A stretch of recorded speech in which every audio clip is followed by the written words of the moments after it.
Let's get this going. I'm gonna charge my phone for a little bit. And then I will have better sound. Okay.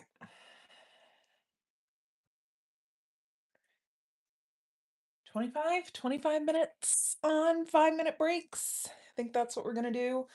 I'm writing the hands essay. Because of course I am. It's still not done. It needs to get done. I will finish it. It is not going to be my nemesis. Hello. So glad you're here. Glad we were rolling in. I want to get this hands essay done so bad. So that's what I'm gonna be working on. Um, and yeah, hope everyone's doing well tonight. Ooh, maybe I'll make it pink in here. That'll be nice. It'll be like a fun. So that's not very pink. Um, that's that's maybe too pink. Is there such a thing? Let's see. Maybe the cheetah can be a little bit brighter. I just don't want to get sleepy. Okay. Yeah, that's cute. Great. I promise we are starting soon. Me procrastinate? Never. Um, done. Here it is. All right. We're gonna do 25-minute increments. I don't know. I'm debating 20. 25's a lot. Does anyone have a preference? Do you want to sway me one way or the other? Um, ooh, fun character backgrounds. That's cool. Um, okay. I'll get more done if I do 25. Okay, let's see. Let's do it. All right. Good luck, everyone. Um, hope I'm gonna like wipe the screen really quick. Sorry. Nailed it. Hopefully I'm back. I disappeared. The phone hit a button. Shouldn't be that easy. Okay. Great.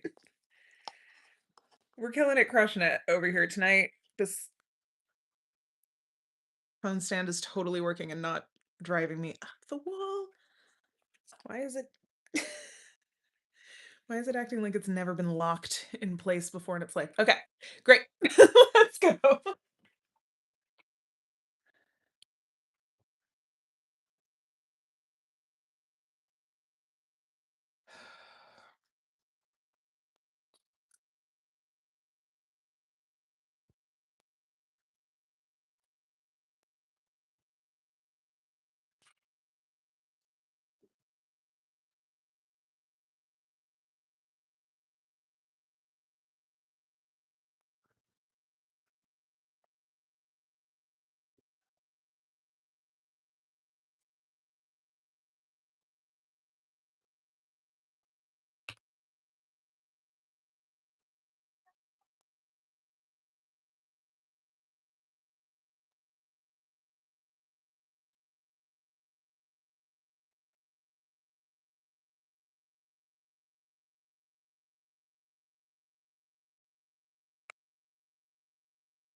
In 2005, Rachel McAdams and No, I Ryan don't Gosling want like were a best.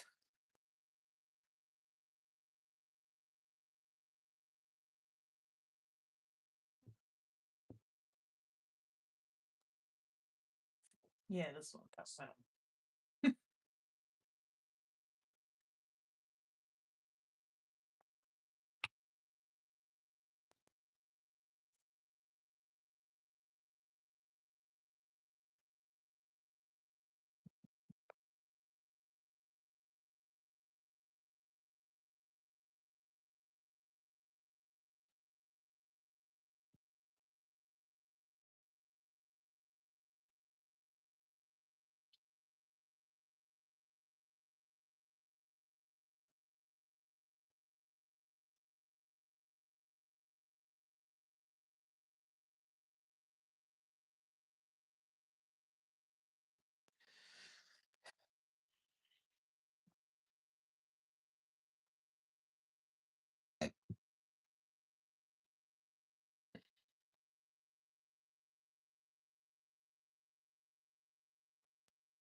Oh. Oh, good lord.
There's two guest rooms downstairs, so plenty to choose from.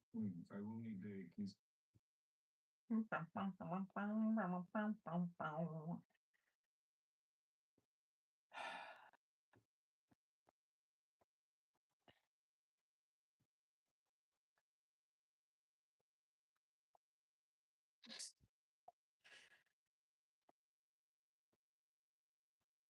This is actually like just imagining this is actually so ridiculous that they got up off the couch, they're holding hands and they can't stop making out. Calm down, guys.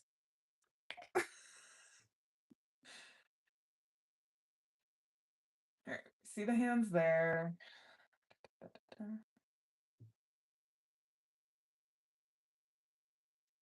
See the hands here. Plus, this is a great alien moment. Hands, hands, hands.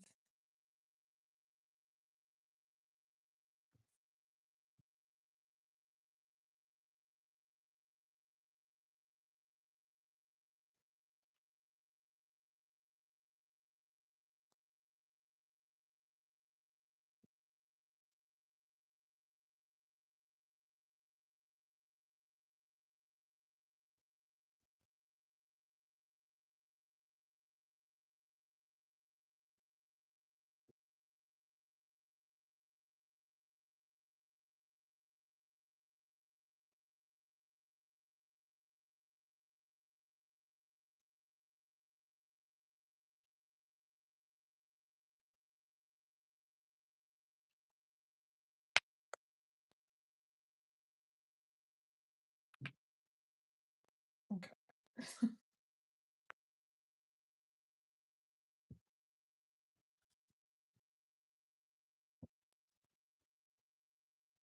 Should yeah, it should be.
Oh, bing bong.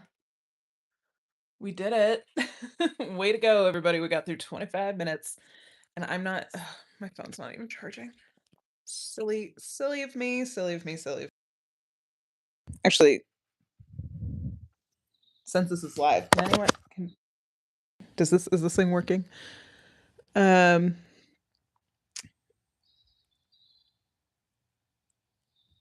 hope everyone's doing well. Thank you for blessing me when I sneezed. Um, yeah, the oner's really good. Really, really good. And also like their hair after they're making out is quite good too. Um, I cannot stop singing this now. Uh, I can't stop singing Sabrina Carpenter's House Tour, but saying tour like Shane with like a heavy Canadian accent, like tour. Um, do you want the house tour?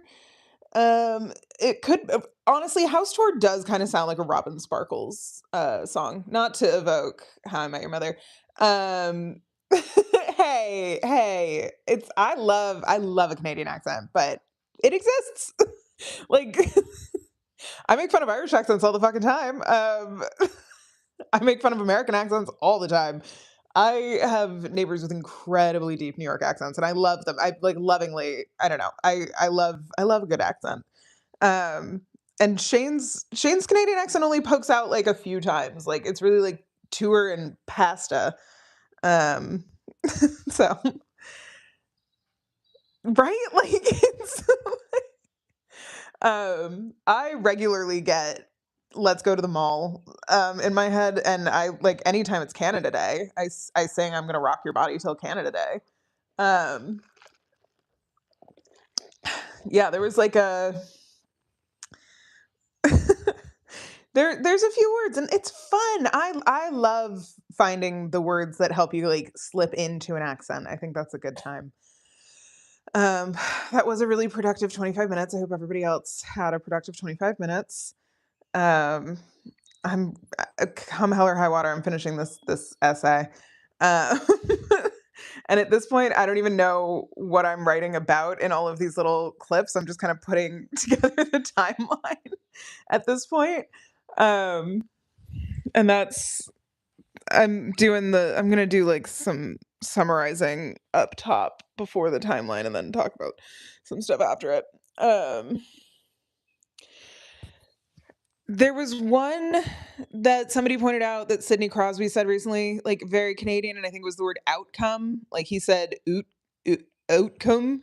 Like it was very, it was the out was very much oot, but like I don't hear out and about is when I hear a boot more than like if it's in the middle of a sentence. Like if I hear a Canadian say out and about, sometimes like the second one leans a little more like oot. But it also it's regional. Like, um, so there's also that. But it is funny. Yeah, I feel like it depends on the word and kind of the placement within the sentence in my experience with hearing that get accented a certain way. I had a few dance teachers that were all Canadian over the years for some reason, and I feel like Noelle was the one who was like, "We don't say oot." Yeah, Newfoundland being an Irish accent so interesting to me.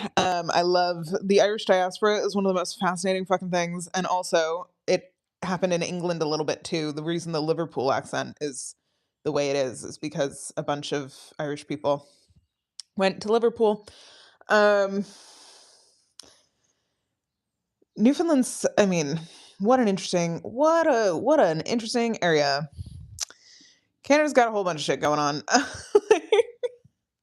Big place. Great White North. One of my favorite signs in the whole world is when you're driving up to Canada and Vermont, there's a sign that's like you're now halfway between the equator and the North Pole. It's a fun little landmark. Okay. Yeah. That happens. Like that happens when a lot of when you have tundra. It's hard to inhabit all of it. But still some cool spots. Ugh, okay. Let's go. 25 minutes. We can do it. I sound so encouraging, but I believe in everyone. Have fun. Go hard.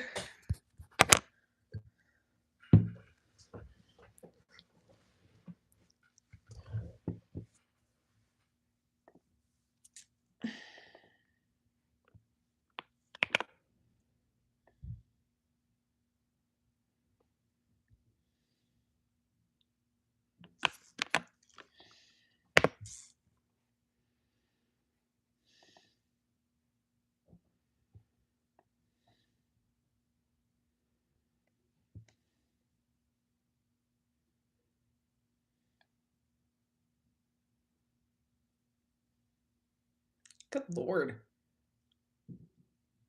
I don't think I've ever noticed that he grabs his thigh there. Okay.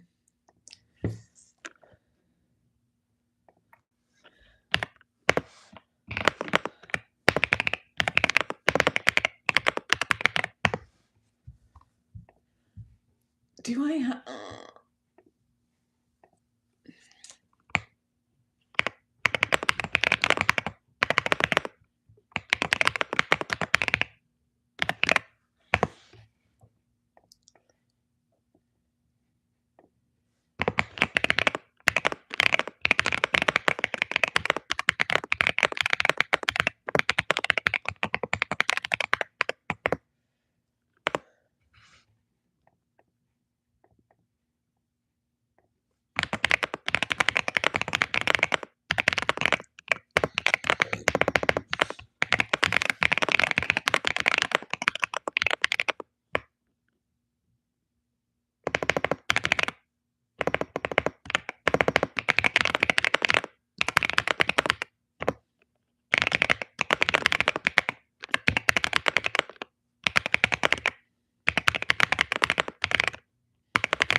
Right?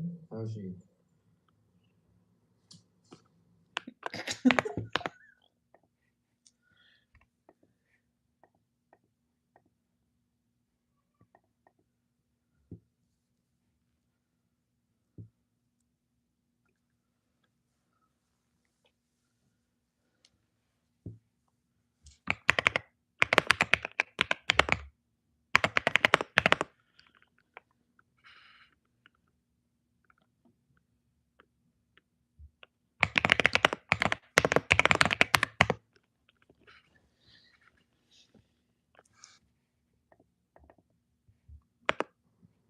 yeah, the pics are cute.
Right? How's she? Right? Unfortunately, it is just the funniest thing that's ever happened.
You're cold.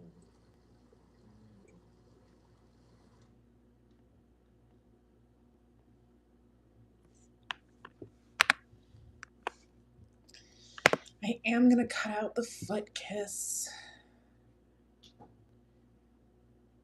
Am I? Am I?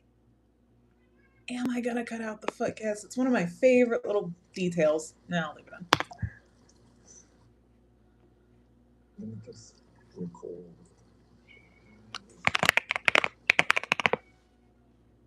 Honey, what are you doing? How are you? It's not dinner time quite yet. You still got another 15 minutes. You doing okay? Yeah. You having a good night? Did you have a good nap? You feel very soft. Good job.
Hmm.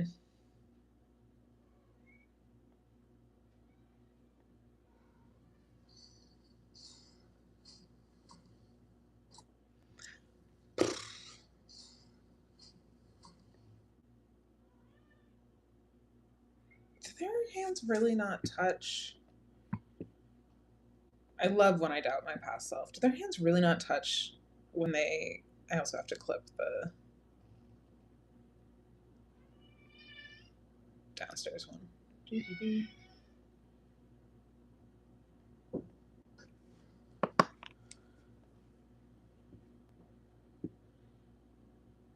Yeah, my hands don't touch here. Da da da da.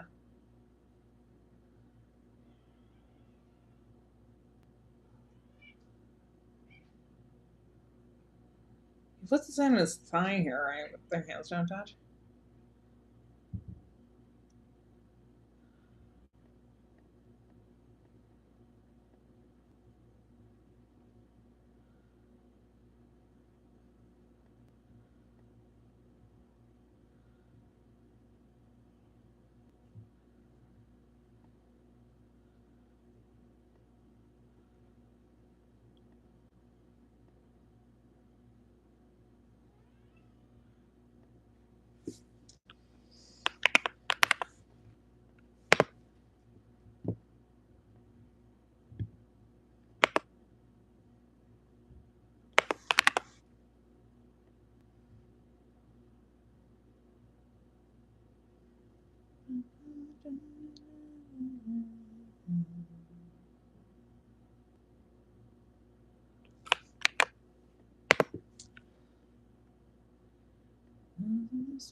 Wait.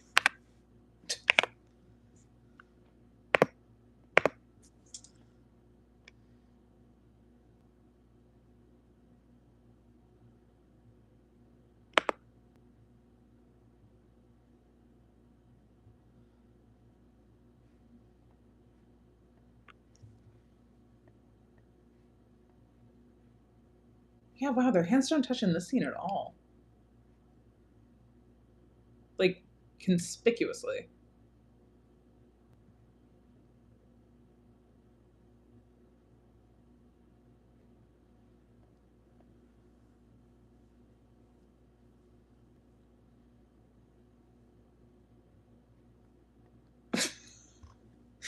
Oh my god. Does that count?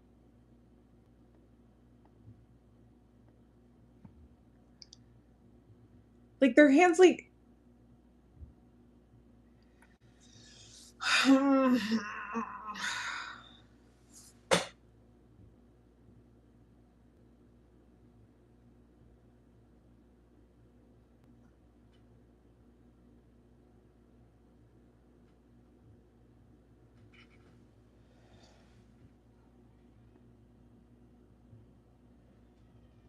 Like, it is fascinating how little their hands touch in the scene, but I don't.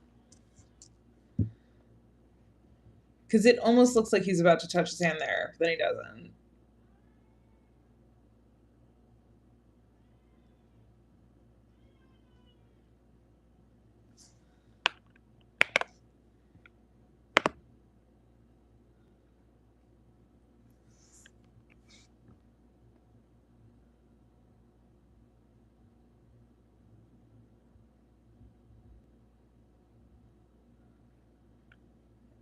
Is he there?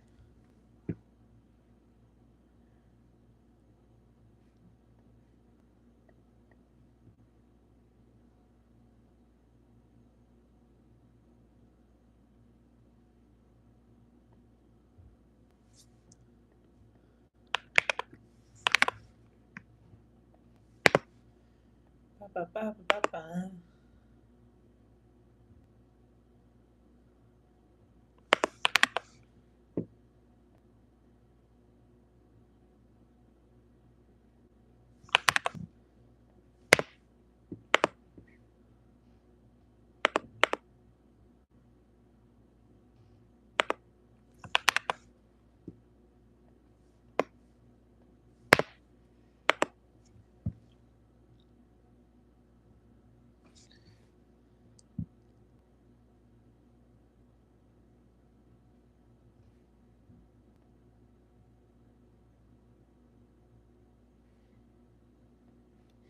Okay, wait.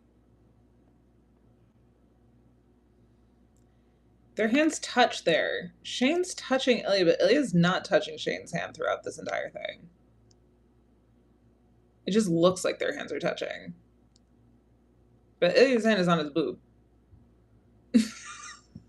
Good lord.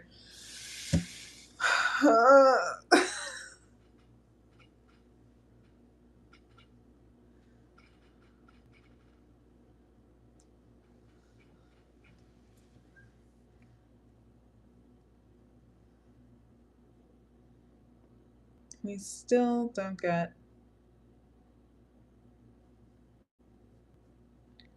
hands. We got a lot of Shane's hands in Ilya's hair, though.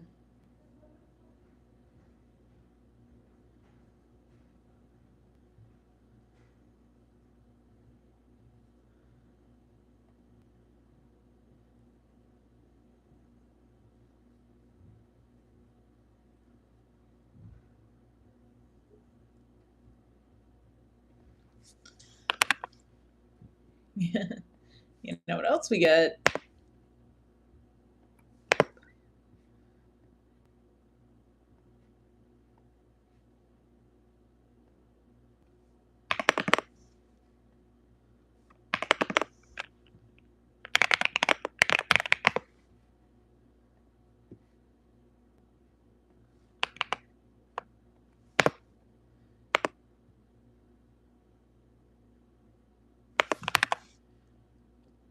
Um.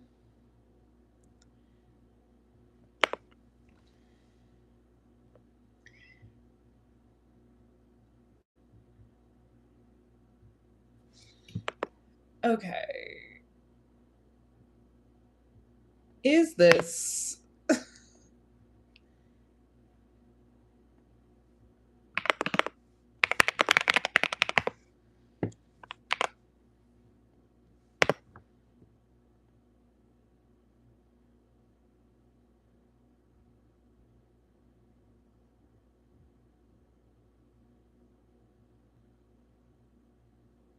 Incredible that at no point their hands are holding each other in this scene.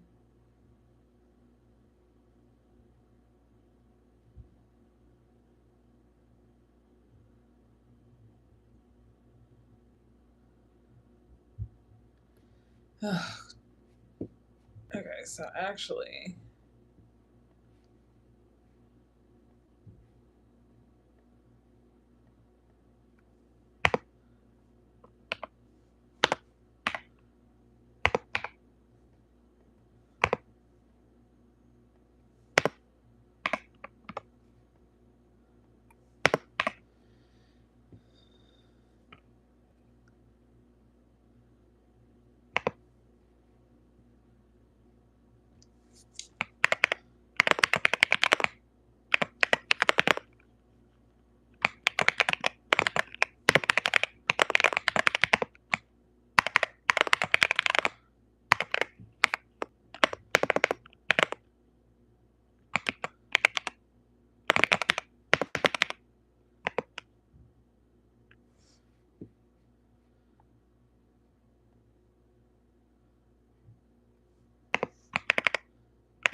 Break time.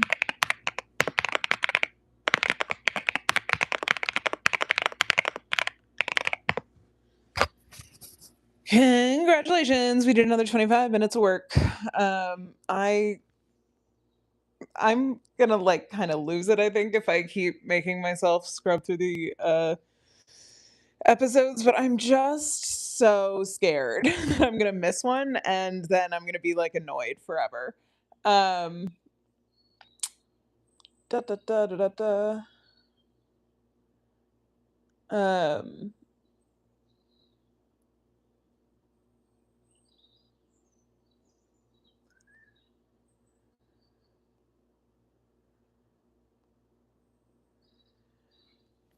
Woohoo! It's so fun to get through a writing utensil. I love finishing off a pen. I did find two more instances of hand touching, and I think that when Shane hands Ilya the mug, this might be a stretch. It might be a stretch, but it might be not a stretch. Is that a parallel of Ilya giving Shane the water bottle in episode 1? Um, mm, I don't know. So they at least so I have to redo the charts. Um, which I'm annoyed about, but that's okay. I don't know. I think it's one of those like it could be. It might not be, but I think it's a pretty I mean it's like obviously there's other things going on in that scene. It's an illustration of how Shane is like taking care of Ilya and their like quiet intimacy and also Ilya not having to change for anyone because he doesn't have to give up smoking in order for Shane to love him. Um he just has to do it outside. Um which yeah, we also got Ilya smoking outside in the very beginning, but it was near a no smoking sign. And there is no parallel for the water bottle otherwise that I can remember. So maybe. Also, Shane's parents are gonna give them beverages as like another quiet, supportive kind of thing. I mean, I don't know. All of the Hollanders love to get up and leave a situation that they're not sure how to deal with. Um, yeah, I think for sure because I mean the thing with smoking is like no one should do it. Smoke no like it's so funny because I I feel like smokers I don't know a lot of smokers who are like, yeah, I smoke, get over it. I feel like a lot of smokers are like, yeah, I shouldn't. I don't recommend anybody start or try, and I should quit. Like, I don't think it's something people are like proud to do. Most people feel pretty like, ooh, when they talk about it. And yet, I feel like smokers are treated as if they're just like constantly um, encouraging everyone around them to smoke.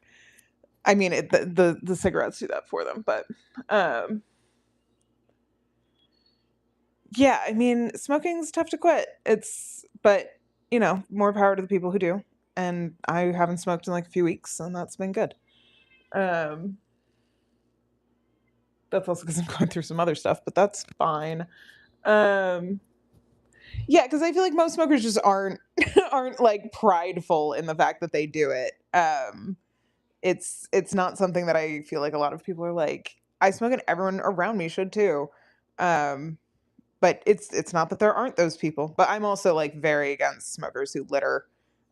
Like I will walk I have like I will always have something on me that I could put a cigarette butt into if I needed to in order to like make sure that I don't throw it on the ground. Um and so like that's one of those things. Anyway, I'm very excited to almost be done this timeline. And then once I'm done the timeline, I have to do my conclusions. My conclusions, Michael. And a trick is something a whore does for money or candy. Um, But yeah, I'm excited. I'm excited. I think this essay is going to be good, long, and hopefully informative. Um, I don't want to. Um, I don't want to belabor the point. I don't know. I think I'm doing that thing that I so often do when I'm really deep into a writing project where I'm like, and what was the point of that?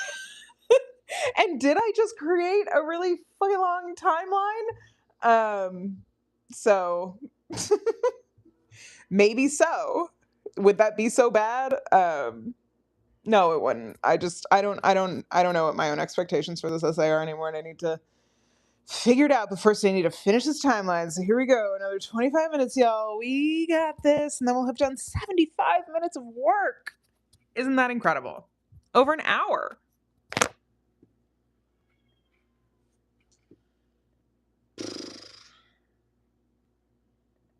Hands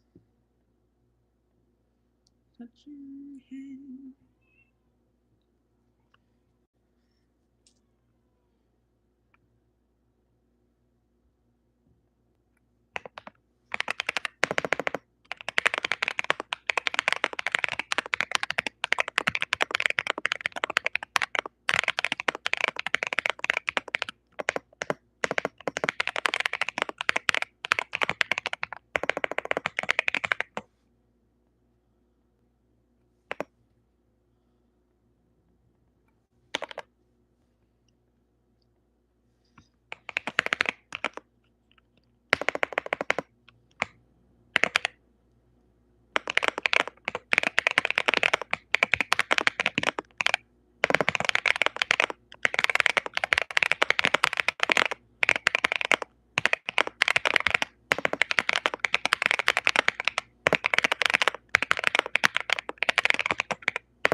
did not make sure that this was the right clip.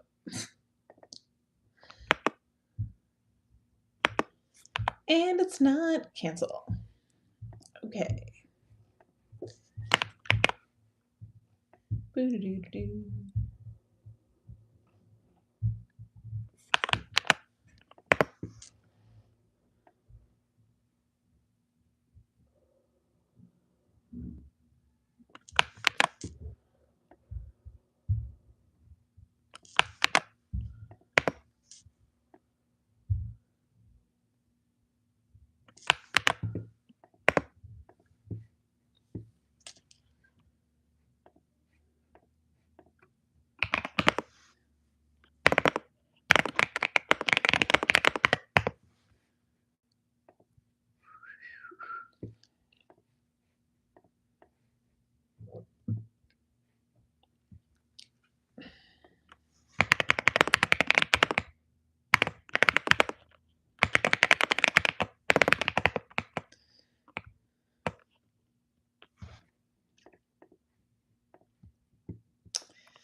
Is this a hand? I've always assumed he's grabbing his hand. He might be grabbing his thigh.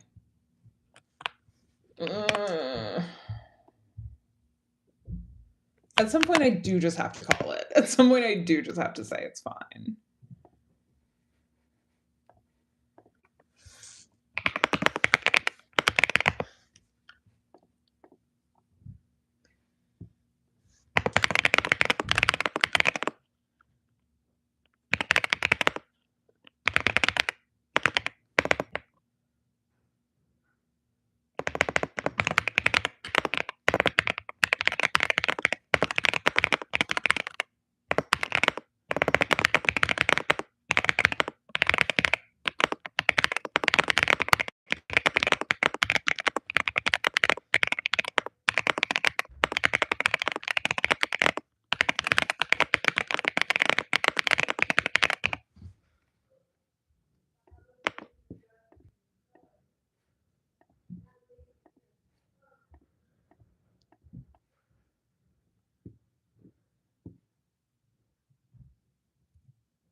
honestly so fascinating. This is my number one most viewed video.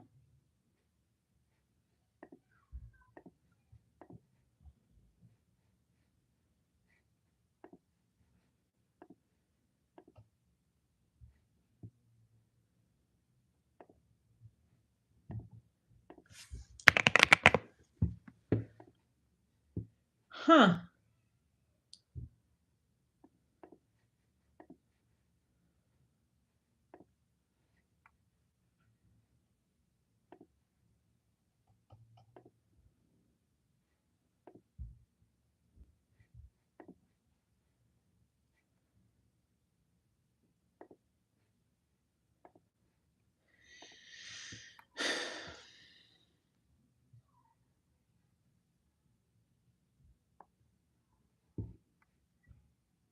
Hmm.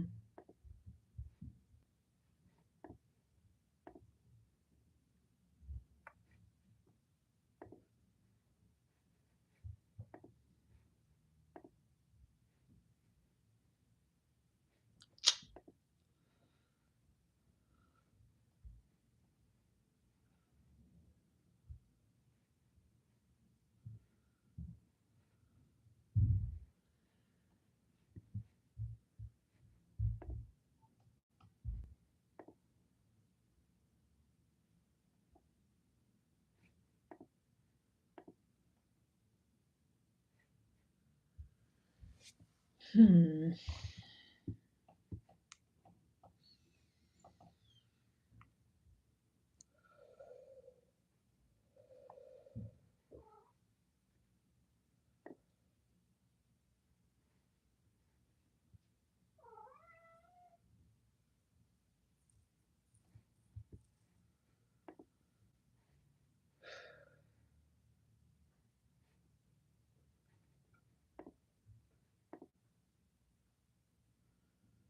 Huh. I'm always fascinated by this.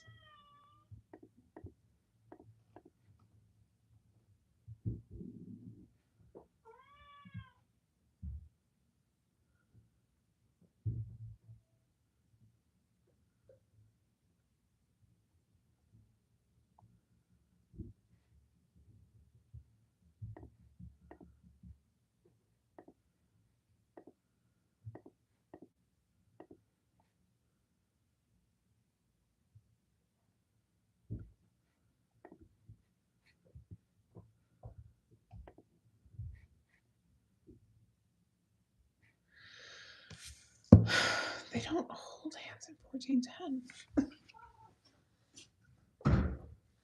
Am I wrong?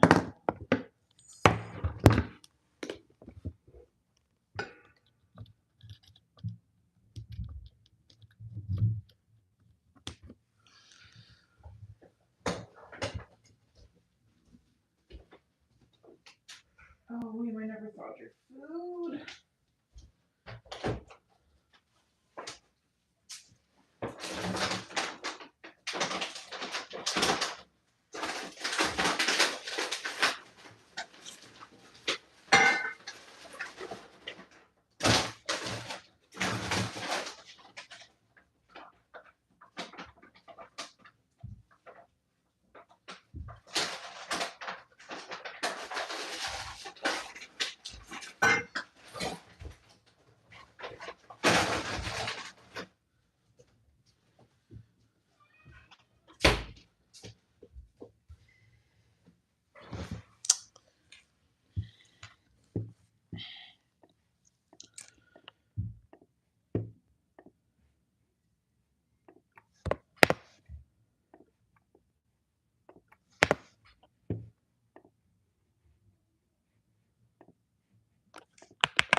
We did it. We made it through.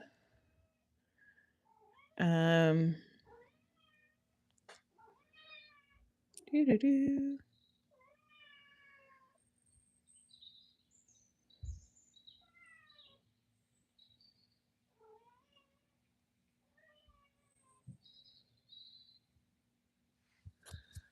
Bum, bum, bum, bum, bum, bum, bum, bum, bum, bum, bum. Oh man, yeah. Fine. It's so fun to catch up on the chat, but it's like I catch up on it backwards. Congrats on doing life admin. That's so cool. Congrats on writing compelling villains. That's really difficult to do. I saw Fran Lebowitz talk in December, and she talked about Toni Morrison for a little bit. And she talked about how Toni Morrison was really, really good at writing villains because she gave everyone their full humanity, including villains. So they always had very like grounded terribleness to them, which made them much more human and therefore like hard to deal with because the reality of them was so real. And I thought that was really good writing advice. I'm done the timeline. once once I finish putting their hands holding in the car, I will be done the timeline. I am now panicking because somebody commented I love their hand holding in 1410, and I don't think they hold hands in 1410, but there is a wrist grab, and it's the only wrist grab that I didn't count in the original timeline. And now I'm like, well, I should probably go back and count that because I count a lot of other things that aren't necessarily exactly the hands. It is my timeline. I am allowed to do whatever I want with it, but there's part of me that's like, fuck. Um, oh my god. Oh my god. Okay, let's see. Let's see where we're at. We were at 3858 last time. We're at 5403 word count. Hell yeah. This is going to be like a 7,000 word essay by the time I'm done with it. Maybe less. Maybe I'll go in with a heavy edit. Probably not. Why not ramble, you know? I've put so many hours into videos. It's worth it to put a few hours into the writing of it all too. Um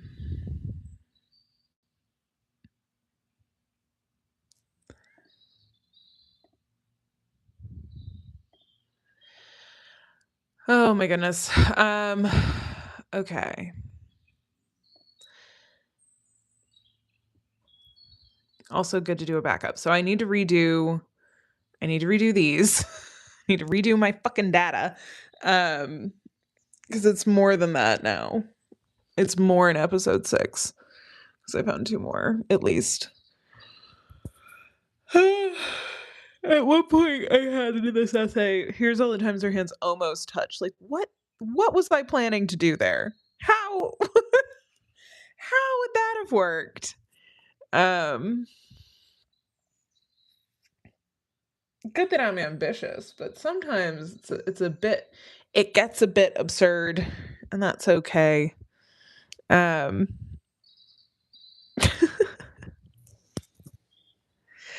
I'm so tired. Um,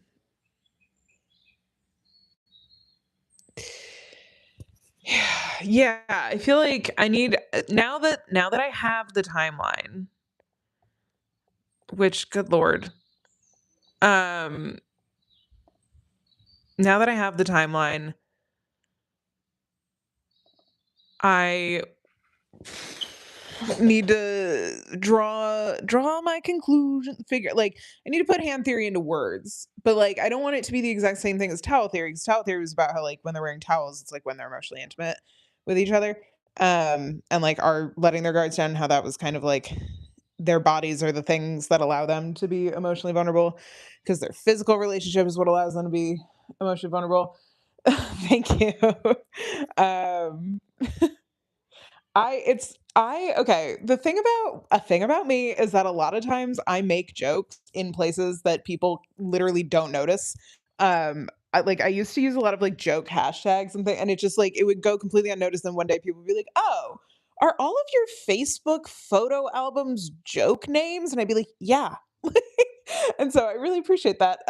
Not 100% of them are jokes, but I went for humor. Um, okay, another 25. I Let's do this. It's gonna be great. And then we get a 10-minute break after this. And maybe I'll do like one more round after this. And it'll be good. It'll be great.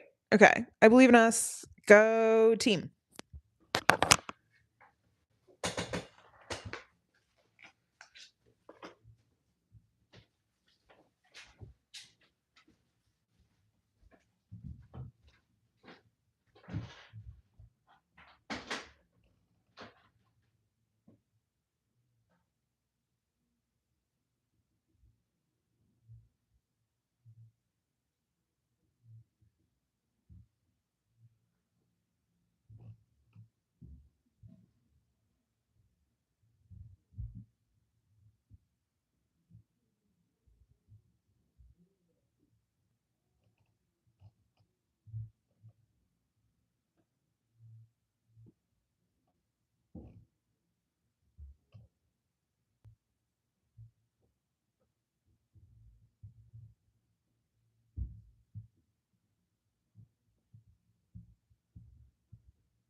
Their hands don't touch basically this entire scene.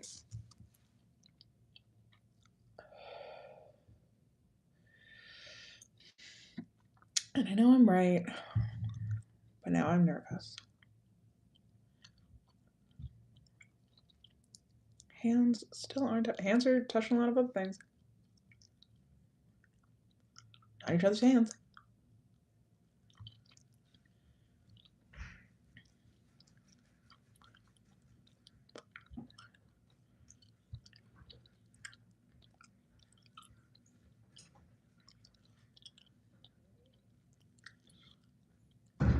Hands and hair is another thing I could make a series on. Like, hands are everywhere except each other's hands. I don't know why I'm being so passionate about this. I know there's just one wrist scrub, and I'm probably gonna grab it and put it in this thing. And then I'm gonna have to renumber every single hand touch.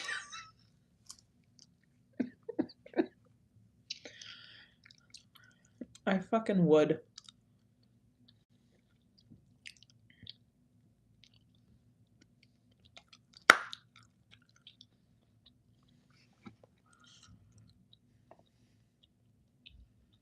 Blah, blah, blah, blah, blah. Still no hands.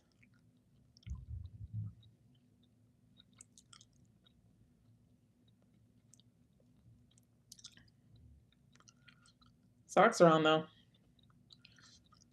They're not touching each other's hands here.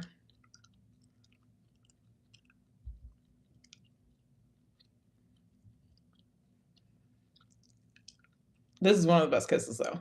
Still not touching each other's hands. What is this person talking about? I guess he's grabbing his arms here. Yeah, this is the only hand touch. And it's not really a hand touch, but it is a parallel. Why am I talking out loud about this?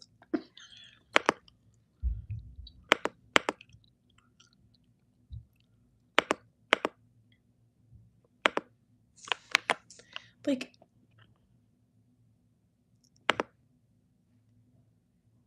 yeah, their hands. Oh, they're touching there. God damn it.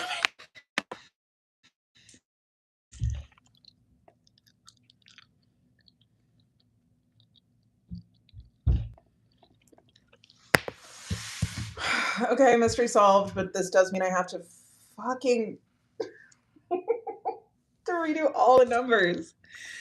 No.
Oh my god, we did it. We made it. 10-minute break for everyone. Congratulations.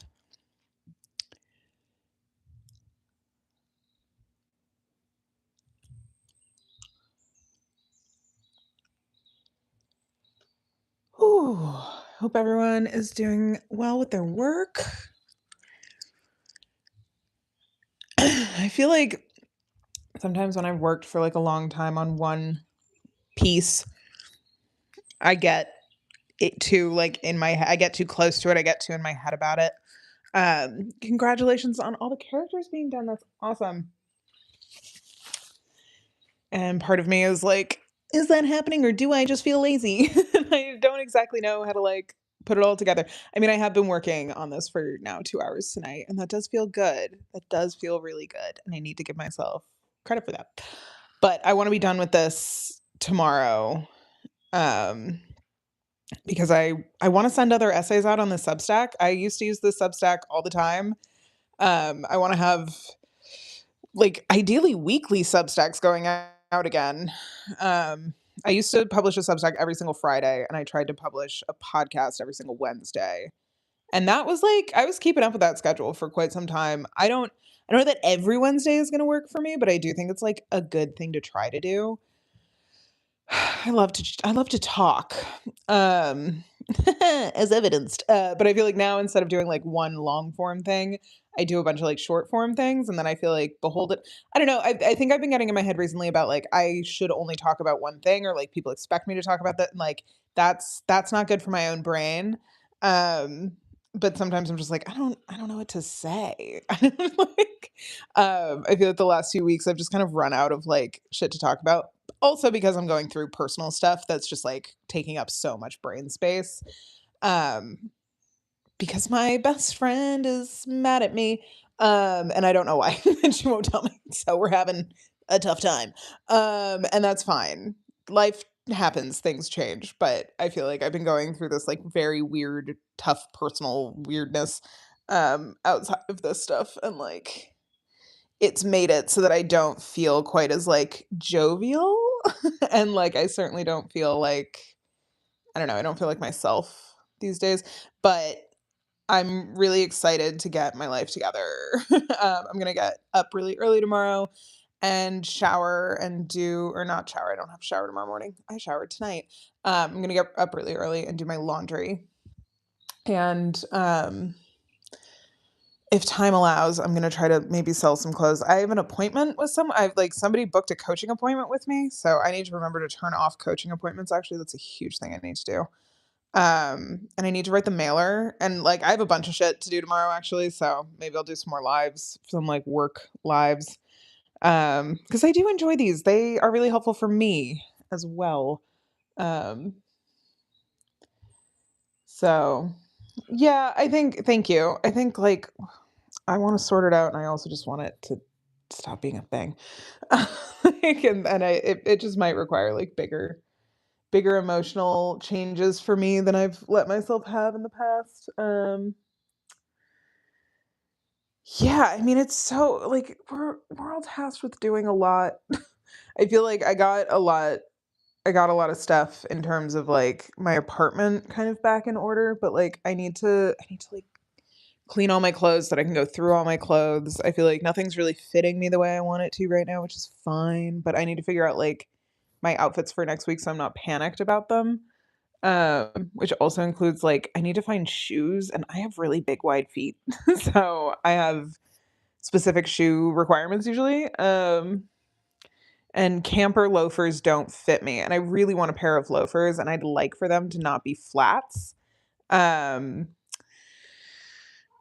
I have, like, Chelsea boots. I have thinner Chelsea boots that are really tough. I don't know that they really fit anymore. I should honestly get a pair of, like, Sperry's for the summer or something. I have, like yeah. So, I need to get loafers, and I need to get my pants hemmed probably, or I need to learn how to hem pants in the next few days. But I should honestly get them professionally hemmed. But I did get a work dress that's, like, very nice, so I kinda wanna get the same one in a different color. Oh, see, I have really high arches. That's my other thing with my feet. So I do have these like sandals. I need to get my other sandals fixed. These show more toe than my other sandals, but I do have like nice like sandal stuff for the office in the summer. But I mostly like I have these, but they're like they require like big old socks, you know? So like not my best. I'd love if my dad would send me a pair of his loafers, but I asked a few years ago and he was really weird about it. I was like, "But you have perfect loafers, and you don't wear them anymore." Uh, so yeah, I'm gonna go thrifting on Thursday and Friday and try to find some stuff. But I have the work bag and I love the work bag. I'm really excited about that Coach bag. Um, and yeah, hoping everything is working out for the best. I'm growing really nervous, but that's okay. That's life.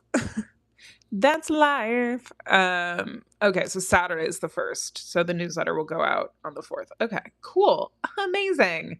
Oh no, wait, Friday is the first. Oh no.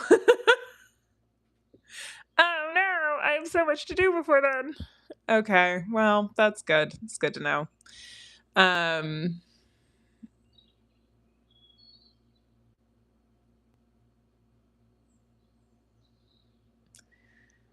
someone has what's the request? I feel bad. I feel like whenever people make requests in my comments, um I don't have my own opinion on it. And then I'm like, yeah, sounds like you said it. Shane directed Ilya. Ilya does not use this language. I mean, yeah. I mean, I don't know. Um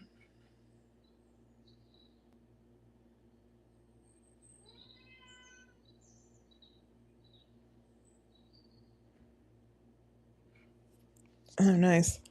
I Yeah, all of my shoes are campers, basically. I love camper shoes. I think they're incredibly comfortable and well made for flat feet or for big wide feet. Um, but okay, I'm trying to like verbally process this person's ask of like opinion on the meaning of the fact that like Shane is the only one who says like fuck off, fuck you to Rosenoff and Ilya doesn't say it back. I mean,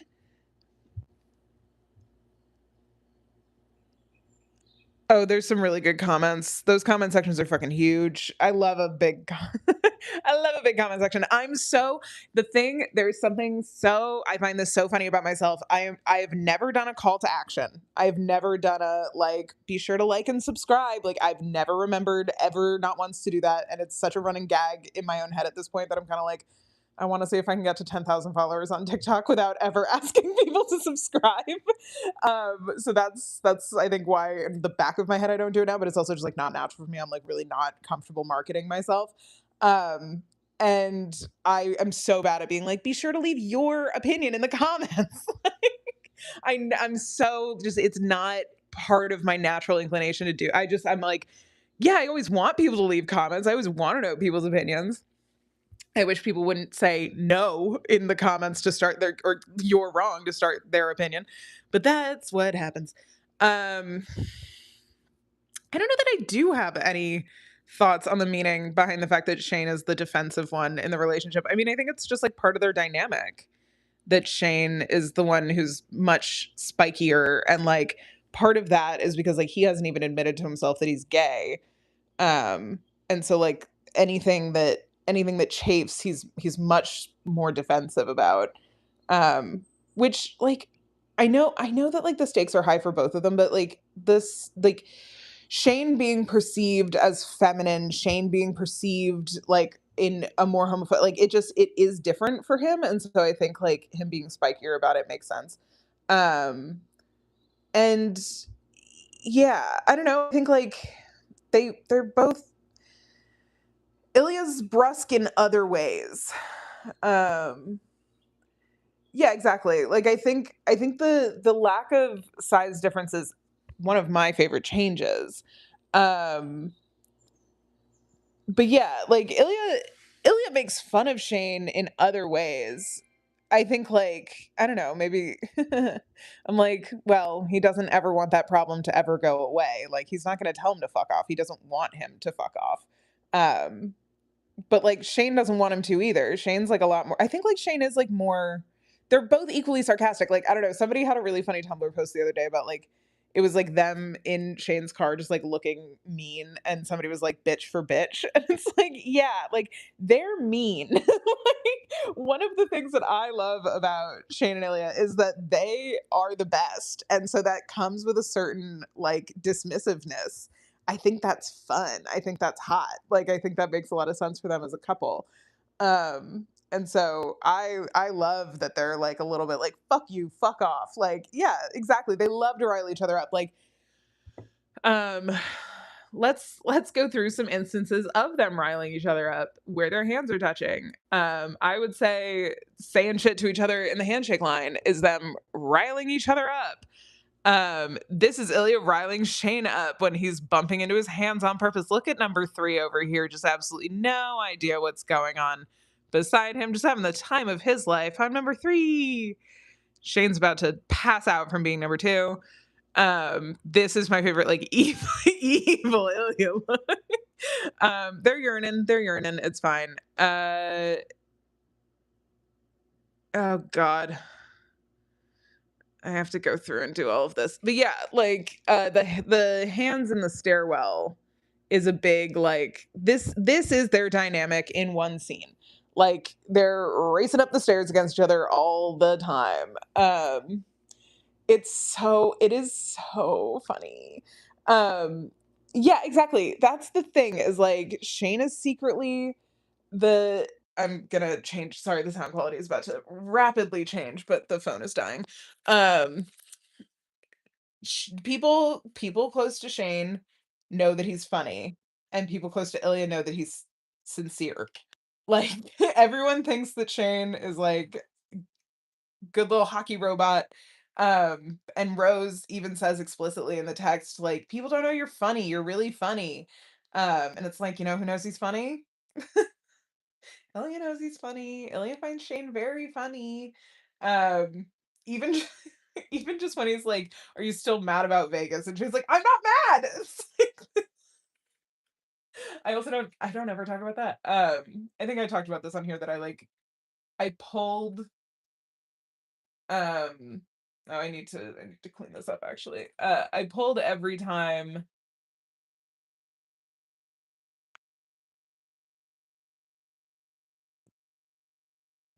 um I haven't talked about. Like I went through and um I pulled every scene that I don't think I've ever commented on, and this is just that Ilya takes his shirt off like all of the quote unquote slutty girls in my high school used to, where he like crosses his arms over and then takes it off like usually guys like grab the back of their shirt and yank it, and I just think it's funny. Um Also the thumb sucking parallel is one of the hottest parallels, and people don't really talk about that. I certainly don't. Um Yeah, exactly. Like, it's and even him being like, "Why the fuck would you sex me before the game?" Incredible, very funny. I think I've talked about this part where, like, he's giving Shane a little shoulder massage, because I think it's really cute. But, like, I've talked about, like, the what I realized in pulling all of the clips of the things that I have not talked about is that I've talked about a lot. There's very little that I haven't actually talked about. I think we don't talk enough about Ilya having to direct Shane to get naked to hook up. Um, that's so true. That's very true. The crossed arms is such a specific thing that, like, my friends taught each other how to do. Um, and, like, what a smile. Oh, what a butt. Um, I love the first hookup scene. I love it that Ilya's pants are around I feel like I've talked about this before, but, like, I love the choreography that their pants are around their ankles. I love when Ilya's carrying Shane in the second episode or in the second hookup that,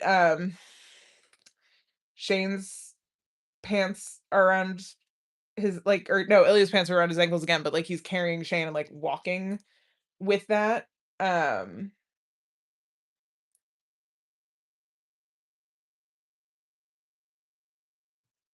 what is this? Okay. Well, I have a million of these clips. Now I'm just gonna go through and organize my clip folder, I guess. Up to part 2, is this all the stuff I haven't talked about still?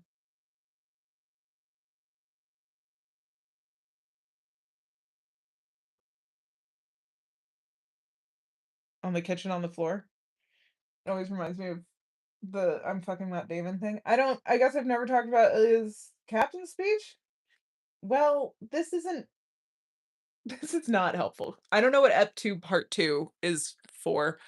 Um,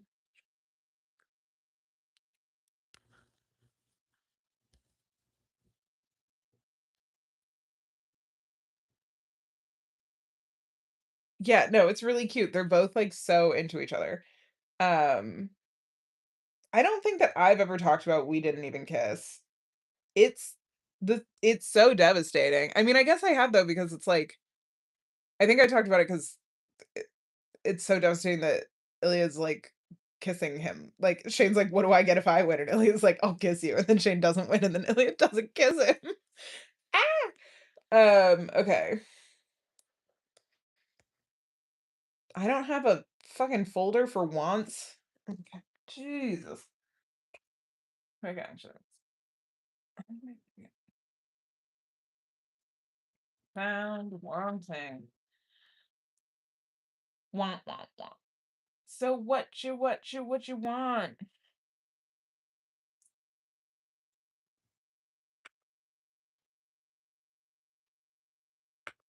So what you want?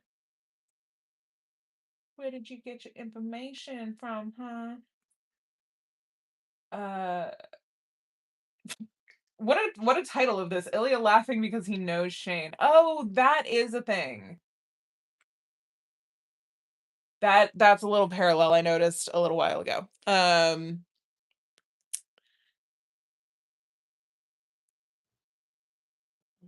Yeah, yeah. The Vegas hotel room is the scene that launched 1,000 fix-it-fics. You're not allowed to do that to someone else, actually. You can't, it's rude. No matter how emotionally devastated you might be. There is a parallel where Ilya really likes laughing at Shane out of the sincere fact that he knows him. So like we obviously get it in this scene where he's delighted by the stylist. Revelation. The hands are so funny in this scene. You got tired of looking like shit is such a funny insult. And then we get the same um Ilya laugh in this when Shane says that he said he was going on a silent retreat. We get the same like I'm laughing because I know you and I know why this is funny and I love that kind of intimacy. I think that's very fun. Um Ilya and Shane just have such a fun relationship to dissect because it's all done really well. Um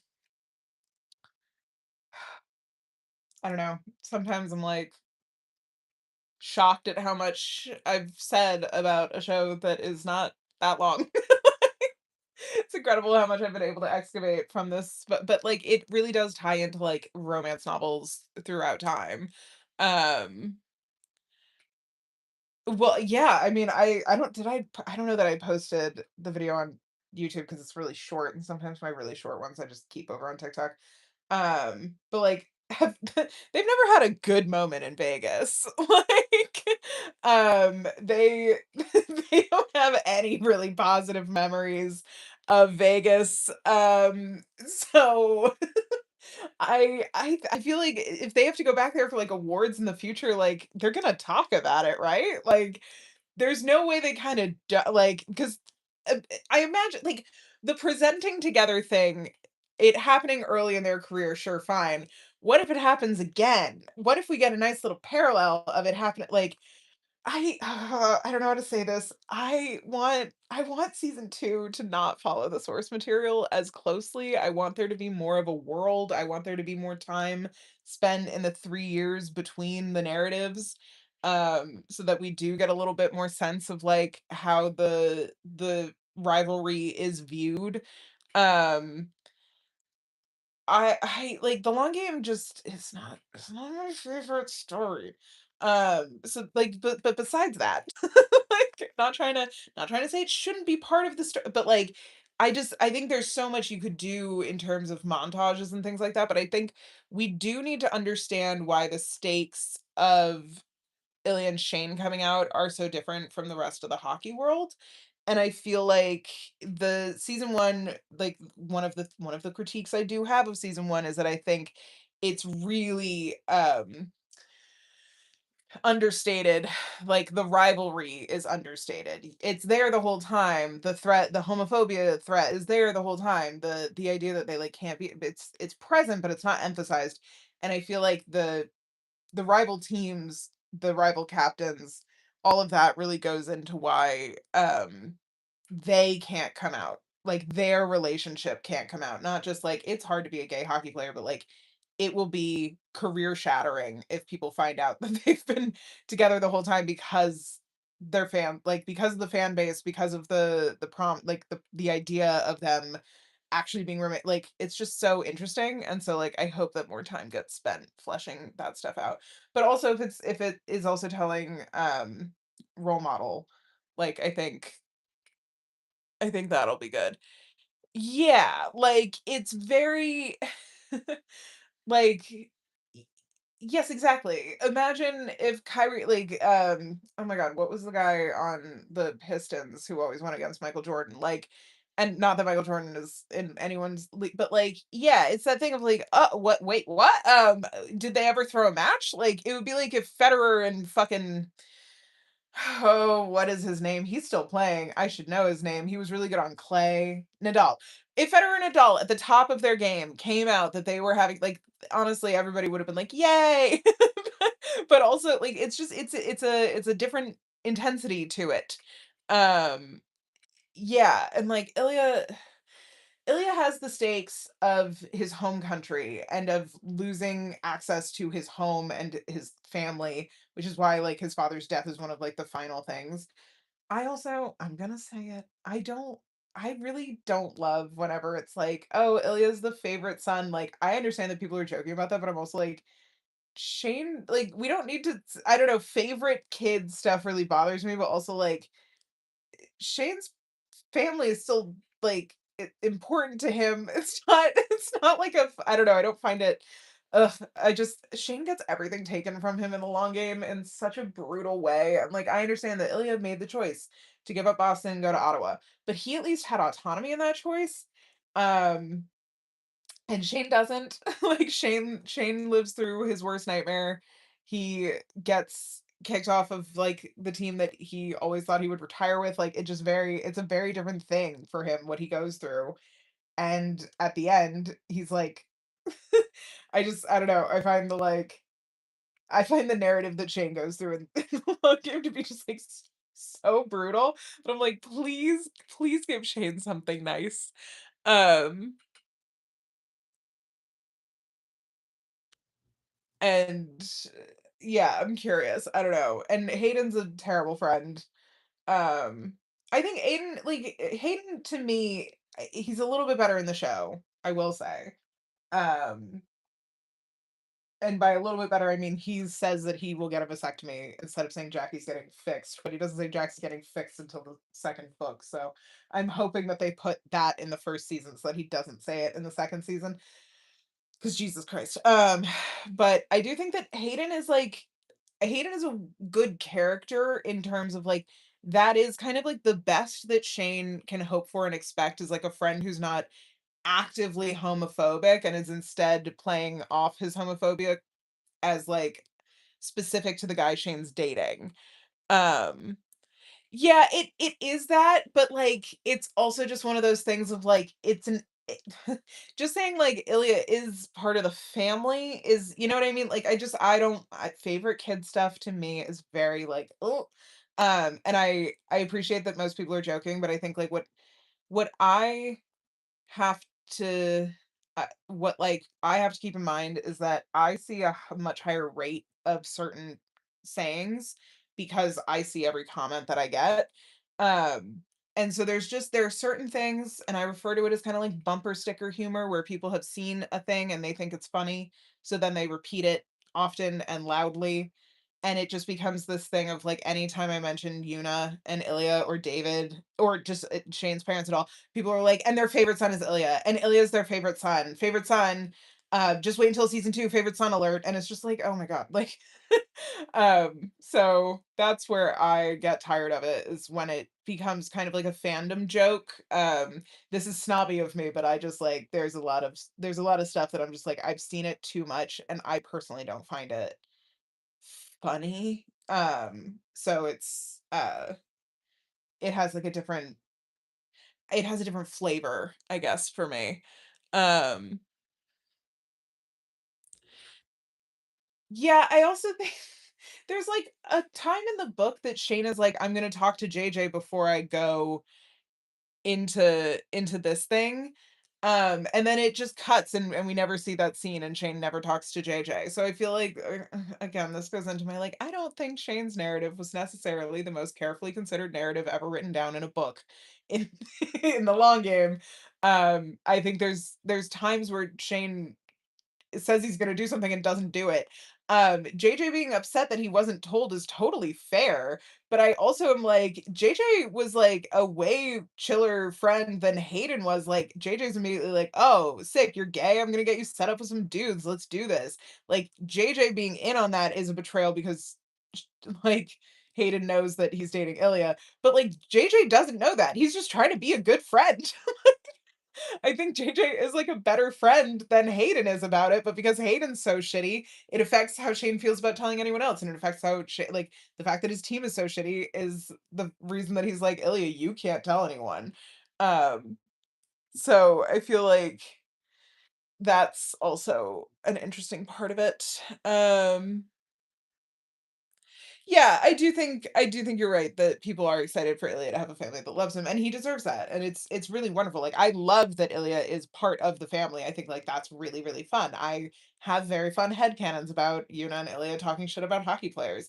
I love the idea that Ilya gets a family. I think, like, that's something that's one of those things that, like, that was the hardest part of my one of the hardest parts of my breakup was, like, losing kind of, like, my connection to my ex's family because we had been together for 7 years. I'm in a lot of their wedding photos. Like, oops. Um, and yeah, like, I think it's really important like, what's tough about the long game is that it's actually a really interesting parallel thing where like Ilya feels really alone, but he is surrounded by much better, much more tolerant, much more loving people. Like he has access to Shane's parents. He doesn't like he obviously doesn't have access to his parents, but he has access to Shane's parents. He has access to a team of people who he knows are like cool with it like being gay. Um and so I think, like, that's one of the interesting parallels is that, like, Shane doesn't have any of the support systems nearby, um, and so, like, he is also very lonely in in the narrative, and I think that's interesting. Um there's a lot of very cool parallels that I think are kind of underexplored in the narrative of the book, but they're there, so they're able to be fleshed out, hopefully, and, like, that'll be interesting. I think, like, the visualization of, like, community versus lack of community will be good. You don't have to say it in order for it to be shown kinda thing, so I'm excited, I'm excited. Um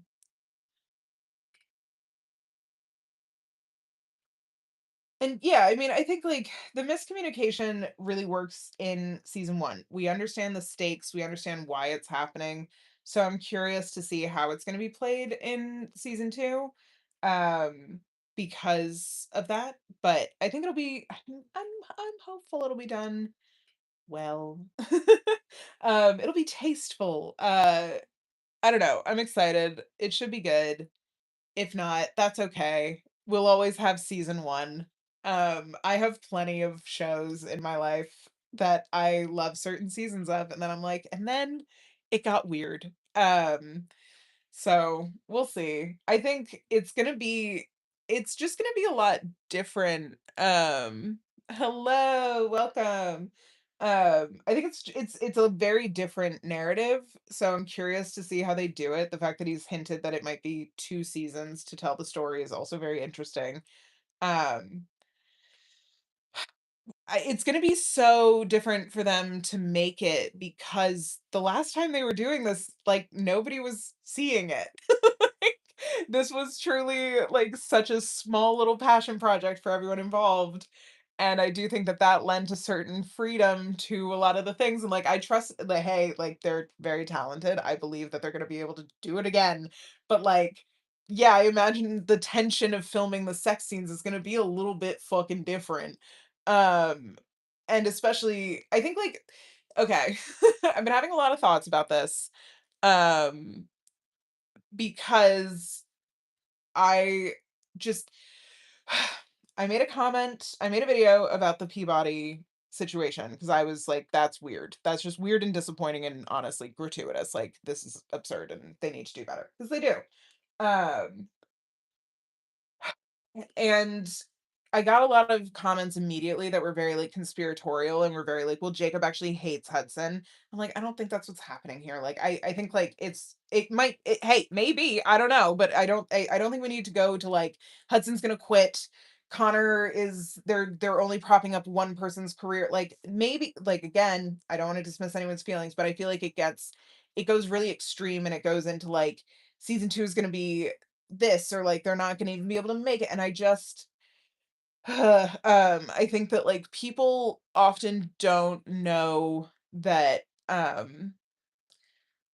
the way that they're behaving is actually like poisoning the ecosystem and especially um with extreme reactions or just like like the projection of like actually this is what's happening and from like a PR standpoint this is what they like it's not engaging with like what's actually happening, it's engaging with this like fantasy world stuff, but like the stuff I see on Twitter, because like my For You tab is completely wild on Twitter. I have no idea what is in there or how it gets there. But a lot of the stuff, because I've engaged with some heated rivalry stuff, Twitter's like, so you must want Hudson and Connor stuff. And it's like, no, I don't. But like the stuff I see is just so like, well, guys, like if you're dissecting sex scenes to the point that you're like, look at like his heart rate is or like they'll make people will make like threads and it'll be like really inappropriate projections of like what parts of their bodies were touching during intimate scenes and how like that's actually proof that they were like in love with each other, but like for me I'm like all that's doing is like you're going to make it really weird for them to ever film a sex scene together again. Like this is all out there like in pursuing this like narrative of like I'm gonna figure out the fact that they're dating. I'm gonna expose the fact that this was really happening. I'm gonna create a timeline of all the times that they touched, but not in the way that I'm doing it, where it's about the characters. And so it's very, very scary. Um, to me that like people and I think what I mean by this is like people don't understand that like that's the behavior that's going to ruin their favorite thing. Like they think what worries me is that they think they're engaging with their favorite thing and they think that that's part of the fandom experience is like talking about the dynamics that these two very real people have with each other, like both on and off screen. But by having that conversation, they're actually making it impossible for those actors to ever be normal in any interaction that they have with each other on or off screen. Like, and I don't doubt that Connor and Hudson are professionals and they're going to be able to do it and it's going to be great. But like, I don't know. I just feel like the lack of kind of understanding of the fact that yeah, the intimacy coordinator was there the whole time. You know what I mean? Like this is all very negotiated, and it needs to be. Um, Yeah, that is one of my least favorite things too, especially like the pasta hands stuff became a big thing because everybody was like, "Well, Connor was actually eating, so maybe it was Hudson telling him to go slow." Like, no, that's not what's happening. He was really eating. That's a fun fact, but like, um, yeah, it's just tough. And like, I don't. Here's the thing, like actors, I don't stand actors anymore because I try not to stand anyone because I've been let down. Actors make weird choices. They go on shows that I don't agree with. They do commercials for things that I'm like, "Okay." And that's fine because that's their career and that's how they have to make a career now. Um and and that's totally great, but I also don't know them, and so I'm not gonna stand them because, like, how am I supposed to know how they feel about any given situation? I don't know them, they're not my friend. But, like, with characters and with work, I'm able to just talk about the work. I don't have to know everything about the person doing the work, in order to, like, talk about the context of the fictional thing that I'm engaging with. And so, like, I think, like, that's a really I don't know. I feel like I've become really kind of strict about it with myself solely because it gets so weird. Like, um,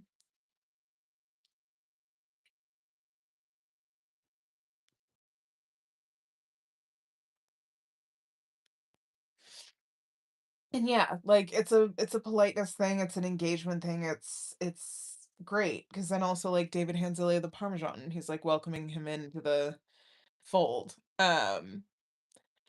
And yeah, by people trying to make it. Yeah, exactly. Like, it's very it narratively, there is a narrative purpose for every single thing that is happening on that screen. They do a really good job in the edit of making sure that everything flows together really well. There's, like, one weird edit in the entire thing, and it's during tuna melt day. Um, and it's, like, not enough of a camera angle shift. Um, but, like, yeah, the cottage, like I don't know. People will also there's a lot of comments that are like, everybody says that this is Shane getting outed to his parents, or I said this is Shane getting outed to his parents, and people got really mad at me in the comments saying like, Ilya's getting outed too, and I was like, yeah, not to his parents. Like, it's different.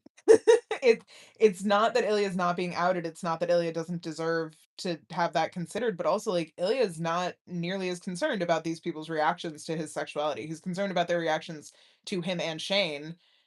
They're concerned about like he's concerned about Shane, because Shane might lose his relationship with his parents, but like Ilya doesn't have a relationship with his parents anymore due to very extreme circumstances in both cases. So like he doesn't like parental approval is not is he can only gain it. He has nothing to lose. And he is outed, but also Ilya has been much more secure in his sexuality for a lot longer. This is like a completely different set of circumstances for him. And so it's just fascinating to me that people are like, everybody's ignoring that Ilya's also being outed, and I'm like, I'm not ignoring it. It's just not nearly as central to like what's happening. And yeah, exactly. Like Ilya's worried about Shane. Ilya's not worried about Ilya. Like he's like, "Do you want me to go with you?" Like, yeah, of course I'll go with you. I'll go with you and I'll wear a shirt that reminds your parents that I play for your mom's least favorite team.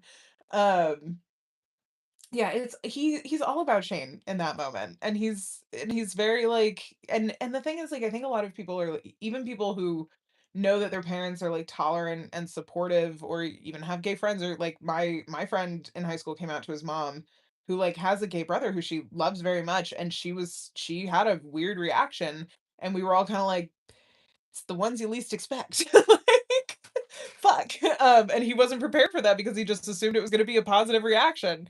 Um, and like, yeah, he's also very comfortable being like, "We've been together for this long." Like, um,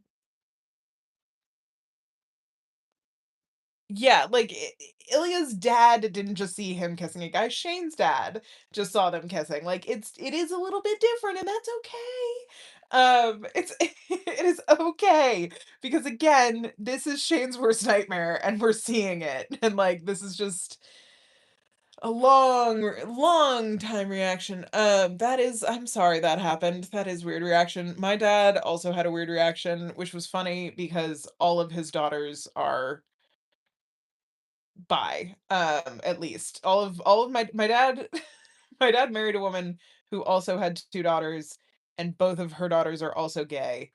So, I am the only one in my house that ever brings home a boy, as I said. And I'm really sorry that happened. And, like, yeah, I think there's so much that people don't understand about what happens until it happens. Um, yeah, yeah, like, and I think a lot of times with parents, like, it's so tough, and then sometimes they just kinda snap out of it. Like, um,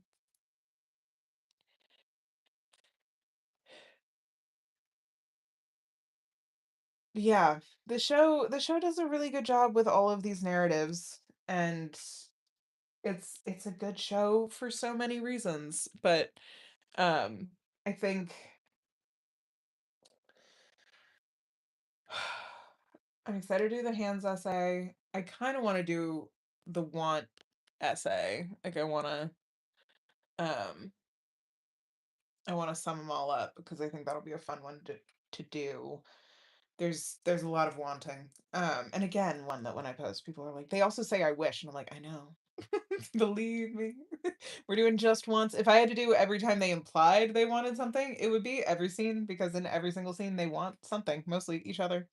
Um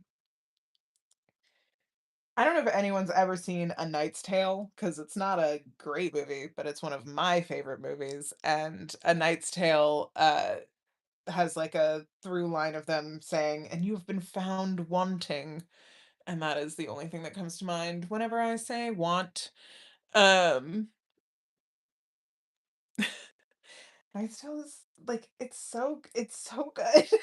Like, I'm so mad that Paul Bettany turned out to be an asshole because now I have such weird feelings about seeing him on screen, but like A Knight's Tale is one of my favorite movies. Um, and yeah, I also own it. It has some really good behind the scenes. Heath Ledger is so good at A Knight's Tale. I had the Knight's Tale soundtrack, which is also great. It was the first time I ever heard David Bowie, and the song Low Rider, which I then heard again in Dazed and Confused and was like, "Oh, I love this movie already." And then I didn't understand Dazed and Confused for so long. So many years of me being like, "I think I understand." Nope. Nope, I did not. Um, what a fun, funky movie.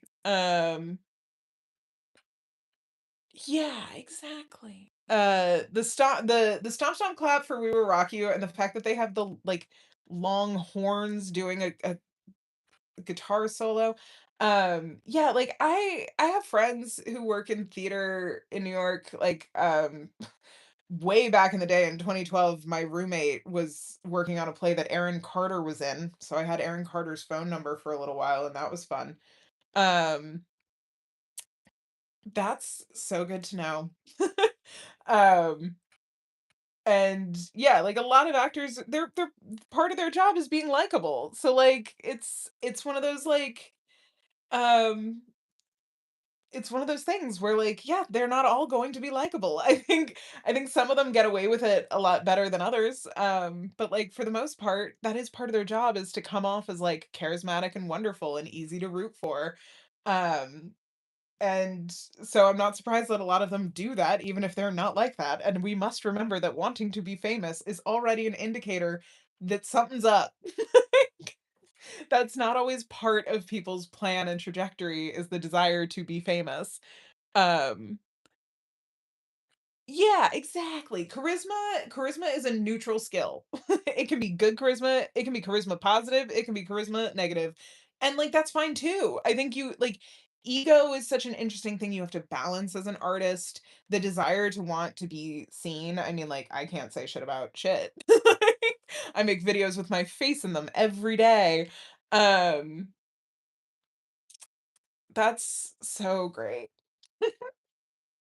I like Yeah, and then, there's and if you have a bad reputation, everybody knows it, is the other thing. It's really fascinating. Um, and I think that's so interesting. Like, yeah, and actors have such weird jobs. Like, they really do. Um, but I think there's just especially with real people fanfic, I think there's, like, so many lines that just get crossed immediately and gratuitously. And I want people to just have more, like, sense about it, and, like, there's always part of me that's like, "Just do it in private." Like, you don't need to do it on Twitter, like, where it kinda gets it's out of the like, the ecosystem this belongs in is, like, Tumblr, like, maybe a Discord or, like, a group chat,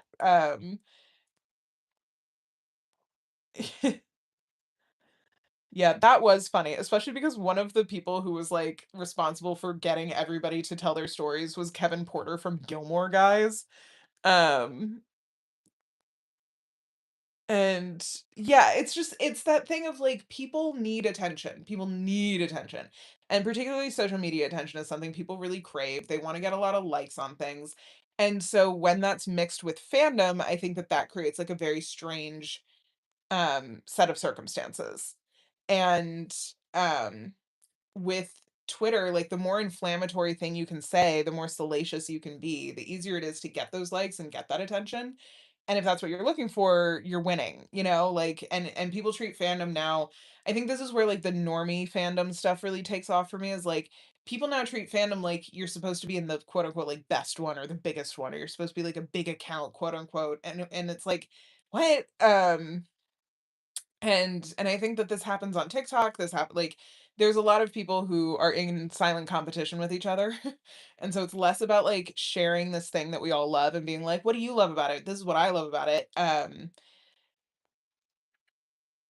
Yeah, it's so and I think fandom really is about finding the people who jive with the things you jive with in the way you enjoy them. Because like I there's so many people out there who enjoy the things that I enjoy, but they enjoy them in a way that like we're not gonna be able to talk about it or get along. Like and I think it's important to find the people who not necessarily always agree with you, but at least have the same like style of enjoyment. And so it's really like I have a friend, my friend who got me into heated rivalry, like we send each other fics. Um, I don't talk about fic on the internet. I talk about it on lives, but like I don't make videos about fic. I don't recommend fic because like to me, I'm like, that's a Tumblr thing. Like I'm not gonna talk about my favorite tags. What are you gonna ask me to show my ankle next? Like it just feels, I don't know. I can tell that I'm a little bit prudish about it, but I'm also like, that's not a thing that belongs in like public fandom. Um, oh my god, yeah, I mean, I could I could talk about the BTS shippers for a long time. I think it is fascinating how much modern fandom is about believing that people are having sex. Um, BTS has what is it are they still, like, some of the most ficked about people of all time? Like, I think they have almost, like they have, like, over 250,000 fics about different ship pairings within one band. Harry Styles has an entire fandom dedicated to the fact that he and Louis are secretly in love. That's, like, boosted his career for years and years and years now. There's so much there's yeah, like, I mean, Larry stuff came up for me because people kept saying that, actually in this very scene, had it handy, there's a picture of Louis basically wearing this exact shirt. I believe it's Louis, it might be Harry. And one of them is wearing a white suit, one of them is wearing this shirt, and somebody was like, "Do you think that the costume designer is a Larry?" And put this in as a nod. And I don't believe that. I don't, but I am like, if she is, if that was a thing, that's such a weird line to cross. Like, to bring your conspiratorial thinking about a real life gay couple into a show about a fictional gay couple who's honestly, the fact like, look, we all know that this show is based on a fic, which was based on some real people. Except it wasn't because was it Bucky Steve? It was Stucky originally, right? Which all roads lead to Avengers Tower fix. Um, yeah, I mean, like, Louis has come out several times to say it's all complete bullshit, and I think, like, that's really fascinating to me that only Louis has ever really addressed it head on and directly. Um, and part of that is because his son was being bullied and, like, people were saying that it wasn't a real kid and all of this stuff, like, it's wild. Okay, so Scott and K yeah. But I feel like we've gotten we've gotten confirmation about, like yeah, about the Crosby Ovechkin of it all. And, like, Sidney Crosby, again, it's I okay, here's the thing. Here are my questions. Do they have conversations with the NHL players who are now coming up about hockey RPF? Is there, like, a media day? Because like, hockey players are media trained within an inch of their fucking lives. So is there a media day now where they tell them all, like, "Don't name search yourself. If you come up in these ways, do not read these fics." Like, is someone out there like, there's no way they don't know, and I'm so curious what the instruction around it is. Like, there's no way Sidney Crosby doesn't know that there's an entire show based on him.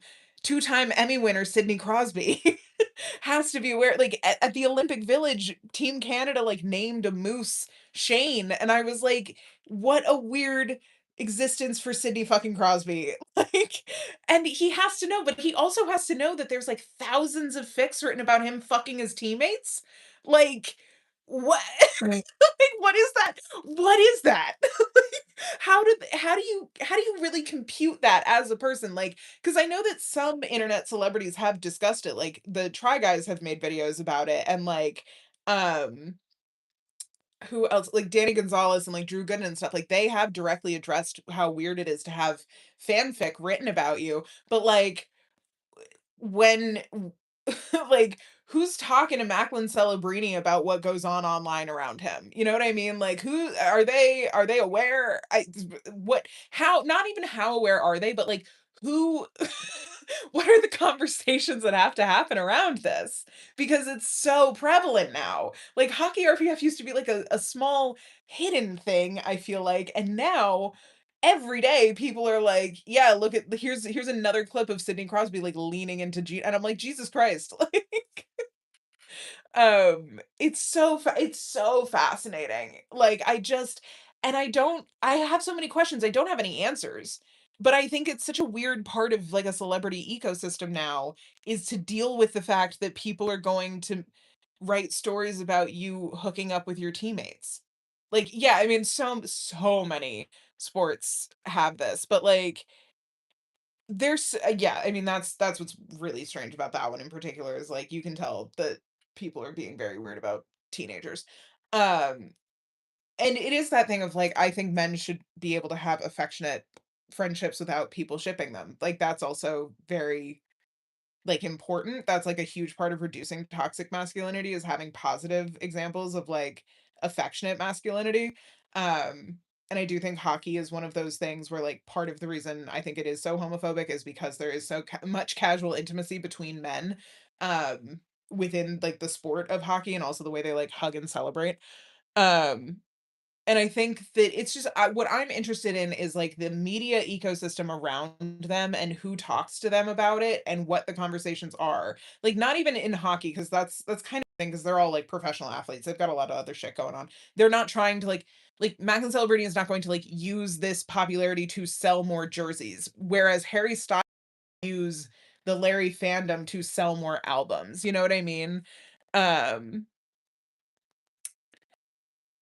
Yes, it is a very Western issue. I would say that that is a huge part of why, like, um, the Western fans latch on so much to BTS is the casual skinship that's available in K-pop. And I also think that that's, like, not to make it big, but, like, that's a huge reason why, like, Ilya is not perceived as gay and heated rivalry because he's European. Um and yeah, I mean, it's not it's really American culture, like, it's really New England in particular, but, like, yeah,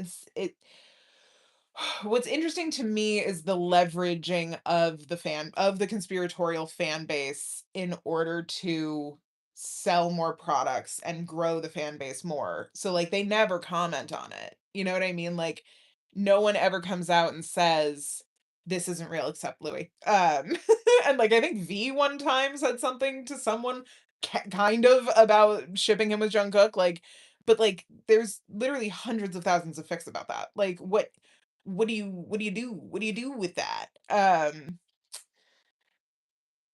So it's just it feels it's a new frontier of marketing, and I find it really fascinating that we've never had an open conversation in public about the effects of it with someone who has been affected by it. Like, I have not people have to read weird comments sometimes about it. Yeah, I mean, of course they do, because, like, what are you gonna say? Like, what is Taylor Swift going to say at this point that would ever, like, make anything go away in terms of, like, her and Carly Kloss? Like, I think what's really interesting to me about the BTS ship of it all is how much that devolves into vitriol for other members. Like, it's not just that people ship these 2, it's that these 2 actually can't be together because Jimin's a homewrecker, and then it becomes this whole thing where, like, a bunch of fucking people hate Jimin, and it's because they've read too many fics. Like, it has nothing to do with who Jimin is in real life. It's like this imagined conspiracy that he's blocking their 2 faves from being together. Um, and that becomes really interesting to me, the people who are like, "No, like, RM is in love with Jin and not and J-Hope and Jin are not in love with each other." And I'm like, "What if none of them are?" Like, what are you talking about? Like, for this to be true, we have to accept a million other things are true. Um yeah, it's just it's very and it happens in all directions, and, like, especially between the 3 youngest, which is also, like, ooh, like, I find it very creepy that people have compilations of every single time a 15-year-old and his best friend casually touched each like, you know what I mean? Like, I think that people really do lose a lot of, like, boundaries around stuff like this, and, like, the more mainstream it gets and the less boundaries people have and the less, like, taboo it is, I think the more invasive it gets, and so people do, like, go through every single Instagram post and have screenshots of every single time Hudson had commented on blah blah, and, like, they create timelines and they do all this, like, look at your pupils dilating in this scene. That's not acting. That's being in love with each other." And it's like, oh my god, it is acting, by the way. Like, maybe, but also, like, why is it more fun if they're secret, you know what I mean? Like, I think people just there's something to it where I'm like, I think our brains just, like, crave conspiracy at this point, and this feels quote unquote harmless. But I think the other thing is because I was talking about like the shipping with BTS in particular with a friend one time, and we were just saying, like, I think part of the appeal of it is like, but how romantic is it if that's true? Like, um yeah, exactly.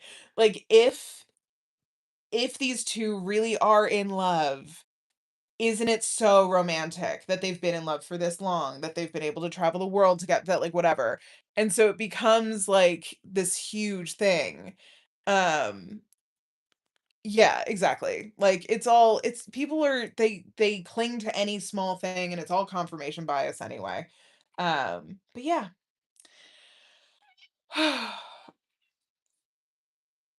It is really exhausting, I think, to consider,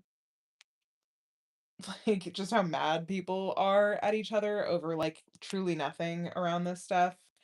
Um, and like, the amount of people who get really like, this is also where it gets scary for me is the people who were like, "Well, actually, I want Connor and this one to be dating and not this one, so let's like" so now they all hate Hudson, even though it's like, none of this happened. Like, none of this is confirmed, none of this needed to happen this way, none of this, like, none of this is real. Every single part of this has been made up in your heads.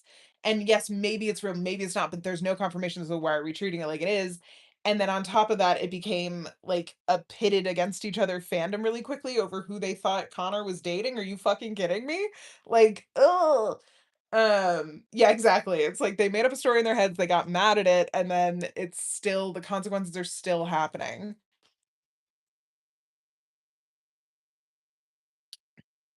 Yeah, I also hate the and how much of this was improv? And it used to happen all the time. The Veep cast had a really good response rate to that because like all of them were famous improvers, so it made a little more sense that people were like, and how much of this was improv, but they were constantly like, we are word perfect. Armando is a genius. None of this was made up on the spot, and I think like I blame Judd Apatow as often as possible. And improv is not the same as acting choices. People saying like Hudson improved the final scene. I'm like, no, Hudson made a strong choice to have a breakdown in a very particular way. Um, which was brilliant. And his instinct, like Hudson had really good instincts. Like Connor's performance is incredible. It's very obviously incredible, and Hudson's performance is equally incredible. It's just very subtly incredible.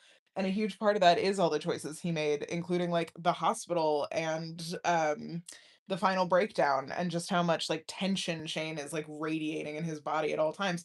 Which is why in this scene, he's still a little bit tense, but like look at that be so casual. It's so great. Um, their hands are on the bar. Um,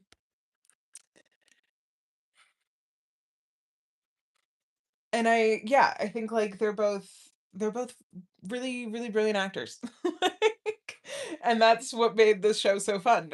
Because there's like so few actors in this show. If they weren't really good, like we are watching them in silence. They are silent film stars. Like their faces are fucking expressive and they're really good at the subtlety stuff. Like it's just really brilliant. I like that my get around for for the copyright is just to not have sound.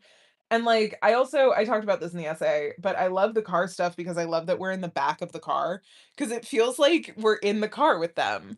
But like they're acting from the sides of their faces. Like it's so great. Yeah, and I mean, like, the 2 of them figuring stuff out, like, Ilya slapping Shane on the face twice during a lot of those things, and, like, the hitting each other's hands away and stuff, like, there's stuff they figured out together, but, like, none of that was improv. It wouldn't be. We don't do that anymore. We have like, we learned hopefully everybody learned the lesson. This isn't the last tango in Paris. There was a huge emphasis on the fact that the intimacy coordinator was really good. Um and yeah, I love all the car stuff. I love that we find like that after they hold hands on the way to Shane's parents' cottage, like we find the relief just in the rearview mirror because it really does feel like that is how you'd see Shane if you were in the car with them. Okay, it is 11. I think I should go. Um, part of me is like, I have to go to bed. I have to wake up at like 5:15 and do so much laundry. Um, And yeah, I love a lot of the lighting choices. I think the lighting is telling a really brilliant story. Everything's so good. There's so many essays I could write and I should write. And there's part of me that's like, dear God, I have to get this done before May because it can't be May and have me still be talking. It's gonna be May. Is that meme still going around? Have we retired the Justin Timberlake it's gonna be May meme finally? Oh, I'm sorry, moving is really hard. But then it's done and then you're in a new place, or the stuff is gone and it's in a new place and you don't have to think about it again, and that's so great. Um, oh man, good luck with the unpacking. Um, yeah, I have so much laundry to do. I have so much laundry to do, and I'm gonna buy like another set of work clothes, I think. Because I really like the work dress that I got, and I think it's available in green.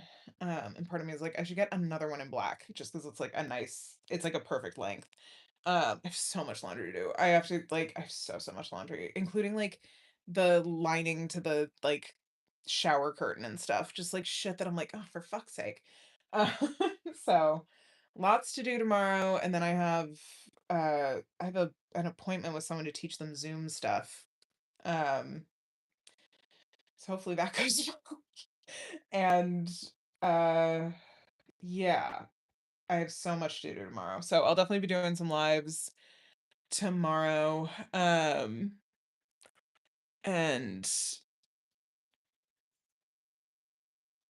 we'll do more work We'll just keep plugging away and we'll get everything done and we'll move forward and our lives will be great and full of accomplishments because we'll put the work and effort in.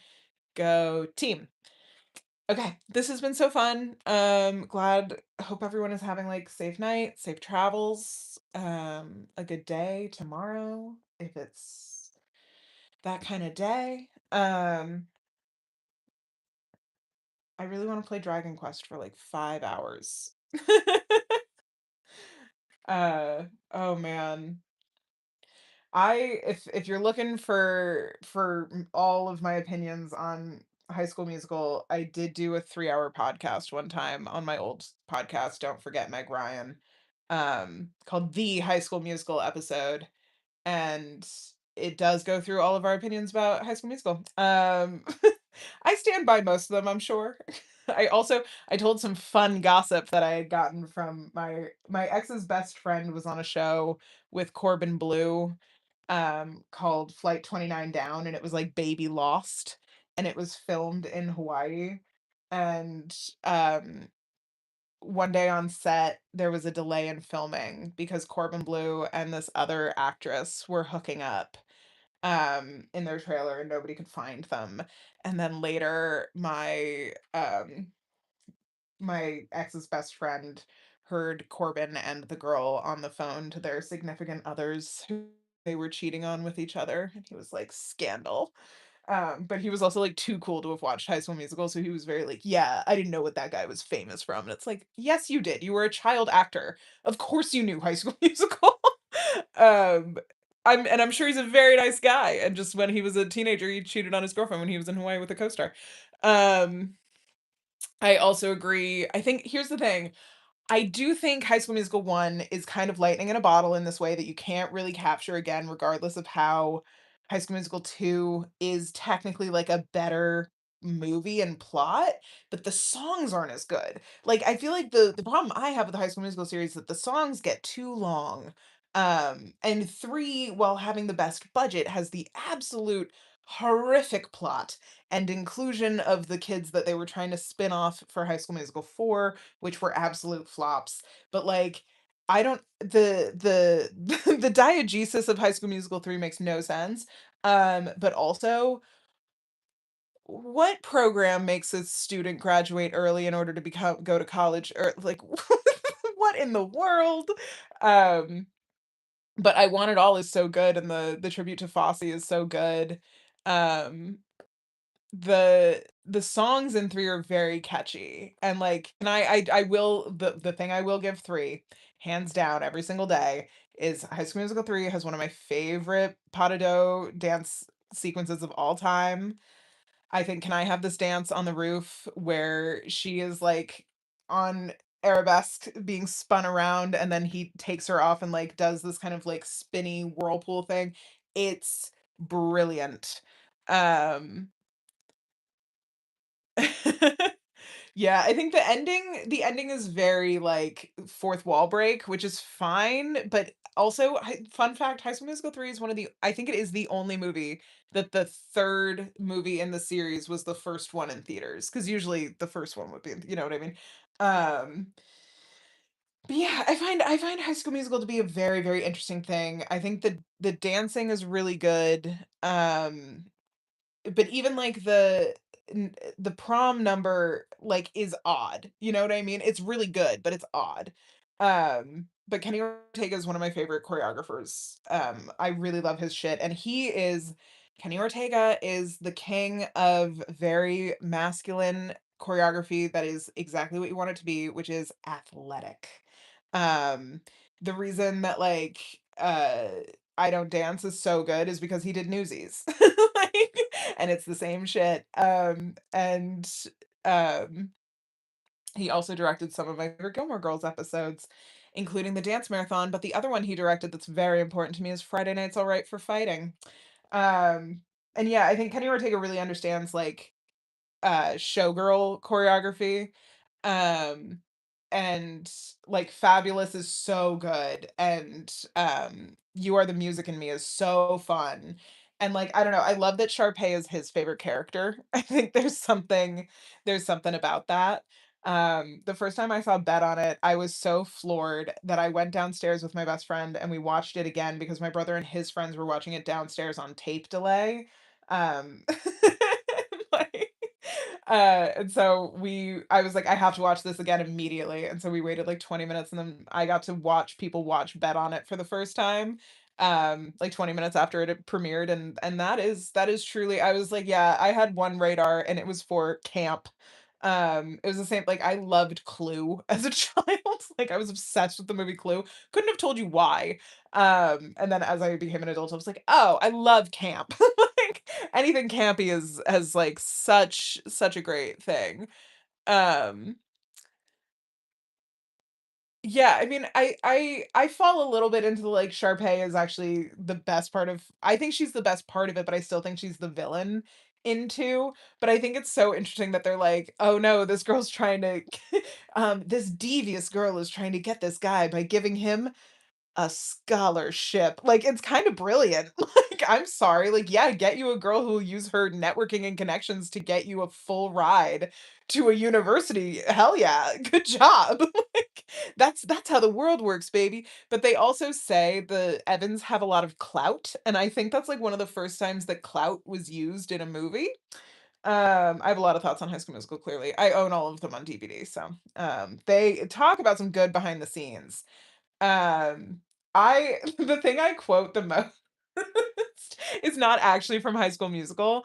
It's from the Saturday Night Live when Zac Efron hosted and they did High School Musical 4, and it's like the sketches that Troy comes back to speak at graduation. And he talks about how, like, East High didn't prepare him for the real world at all because he was on his first day, he was nervous but excited. So he sang a song called Nervous but Excited. And anytime I say the phrase nervous but excited, I think about him. And there's also a part where they're like, "No, East High taught me to believe in myself." And then he's like, "Oh yeah, what's the capital of Texas? Texas City? Texas Town." Um, so anyway, I can quote a lot of the High School Musical 4 sketch from SNL, even though I hate SNL and all it stands for. Um, but Zac Efron was a really good host. He's really good in Nate. Like Zac Efron's one of those people that has a very interesting career. Um, and he should do more movie musicals because for all that Hairspray is like not great. It's not perfect, it's not nearly as subversive as the '60s one. He's so good in it. Like, he's the perfect Link Larkin. Like, yeah, he was really good on SNL. He was solid in Operating. Also, the movie 17 again. He's very good in that. It's kind of perfect Zephron. Um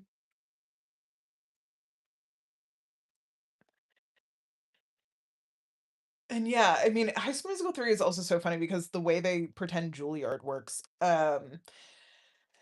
I haven't thought about 17 again since Matthew Perry passed. R.I.P. Um, wow, Carnations. What a douchebag. Um, it's such a I mean, oh wow, and Michelle Trachtenberg is in that movie too. Fuck. Wow. That's really sad. I had not thought about the fact that 2 of the stars of that movie are now gone. Fuck, that's intense. Um, wow.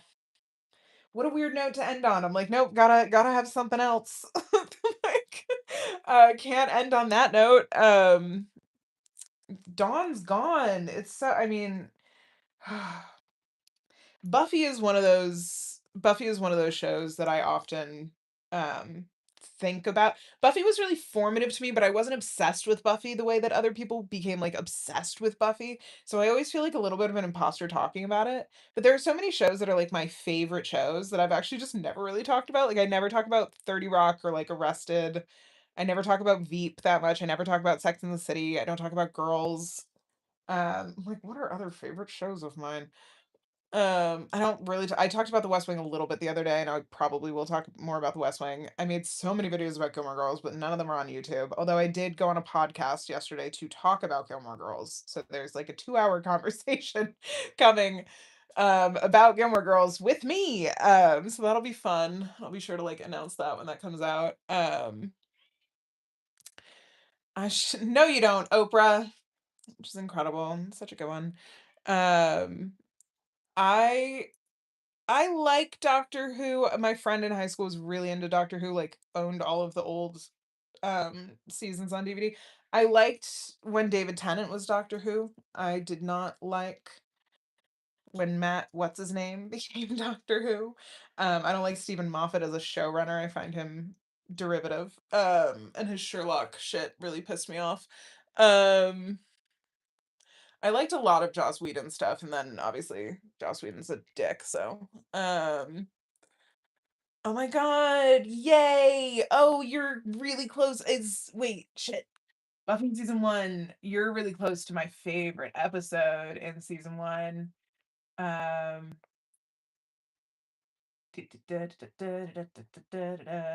I believe you are almost at the Angel episode.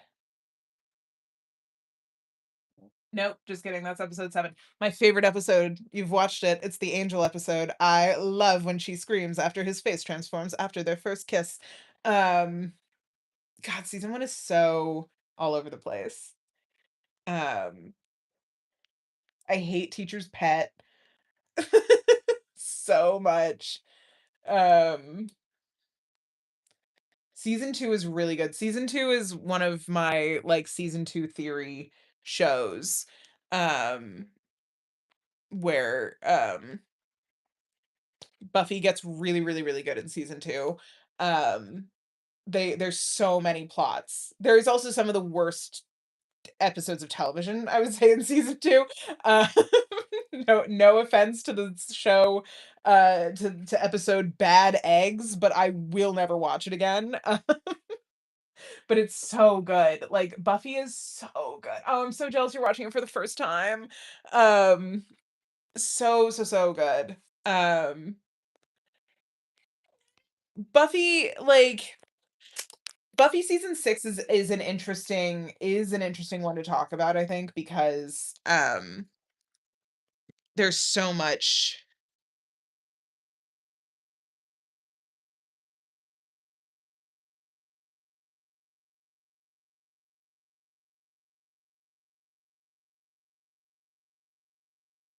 or in like the later seasons. I think Buffy is one of those that like so many people are fans of Buffy and you never know it, and then they're like, "Oh, Buffy matters to me more than anything else in my life." Um, I've watched Buffy with so many different lesbians. Um, that's who got me into Buffy. But I think Buffy's kind of brilliant just in terms of like dialogue. Like if even though Joss Whedon sucks, um, we we unfortunately kind of do have to give him credit for him and his uh, all of the women who wrote on that show, mostly Marty Noxon, for creating like casual ways that teenagers speak to each other as part of the show. Um, I think that really matters. Um, they need to be in high school for Buffy because she has to be extra like part of the thing is that it's unfair how young she is. Um and it's I mean, it's also because it was a teen show. It was a show made for teens. So it was helpful that Buffy was in high school, and a lot of the allegory of Buffy, like Buffy is one of the most like monster of the week heavy kind of shows, but also like every single monster is an allegory for something. And so they do a really good job telling a lot of very like real feeling stories through these really extreme out there methods, like spoiler alert. This is like a really big spoiler. So I do want to give everybody warning about that. But the first time Buffy has sex, her boyfriend loses his soul and becomes really mean to her. And like, I think that's such a brilliant subversion, but also representation of what a lot of girls feel like, especially in high school, when they finally do this thing with the guy that they really like, and then he totally changes. Um, I think it's such a devastating fucking storyline, and it's done so well. And I watched Buffy when I was in high school, so I feel like I understand, like, it's hard for me, like, I don't go back and watch things set in high school now, like, I find it difficult to get into shows where people were in high school as an adult in general, but, like, I think Buffy was a high school show. It was about high school, it was about the archetypes of high school. Her mom is a part of, like, having to sneak out and get around her is, like, part of the plot and stuff, so I think Buffy did well with a lot of it. So yeah, I recommend Buffy. It's good, and I'm not super into sci-fi, but I love I love a lot of the characters in Buffy. I love Buffy and Angel together. I love Buffy and Spike together. I love Giles. I think Willow's so great. The whole oh yeah, wow, Xander's dead too now. I mean, he like no, like, his actor was a shithead in real life, but like that's weird. God. Well, we are going to end on that note because I do have to go. But I hope everyone has a great night, and I'll be sure to announce more lives when I do them again. And Hands essay will be out so soon. And thank you all for cheering me on as I do it. And yeah, I hope everyone has a great rest of your night. Thanks for being so fun to chat with. Um, Glad everybody got the projects moved forward that they did. We're doing it. It's gonna be great. Life is gonna be good. Wishing you all the best. Beat sheets next on the list, hell yeah. Um, okay. Have a good night, y'all. Bye.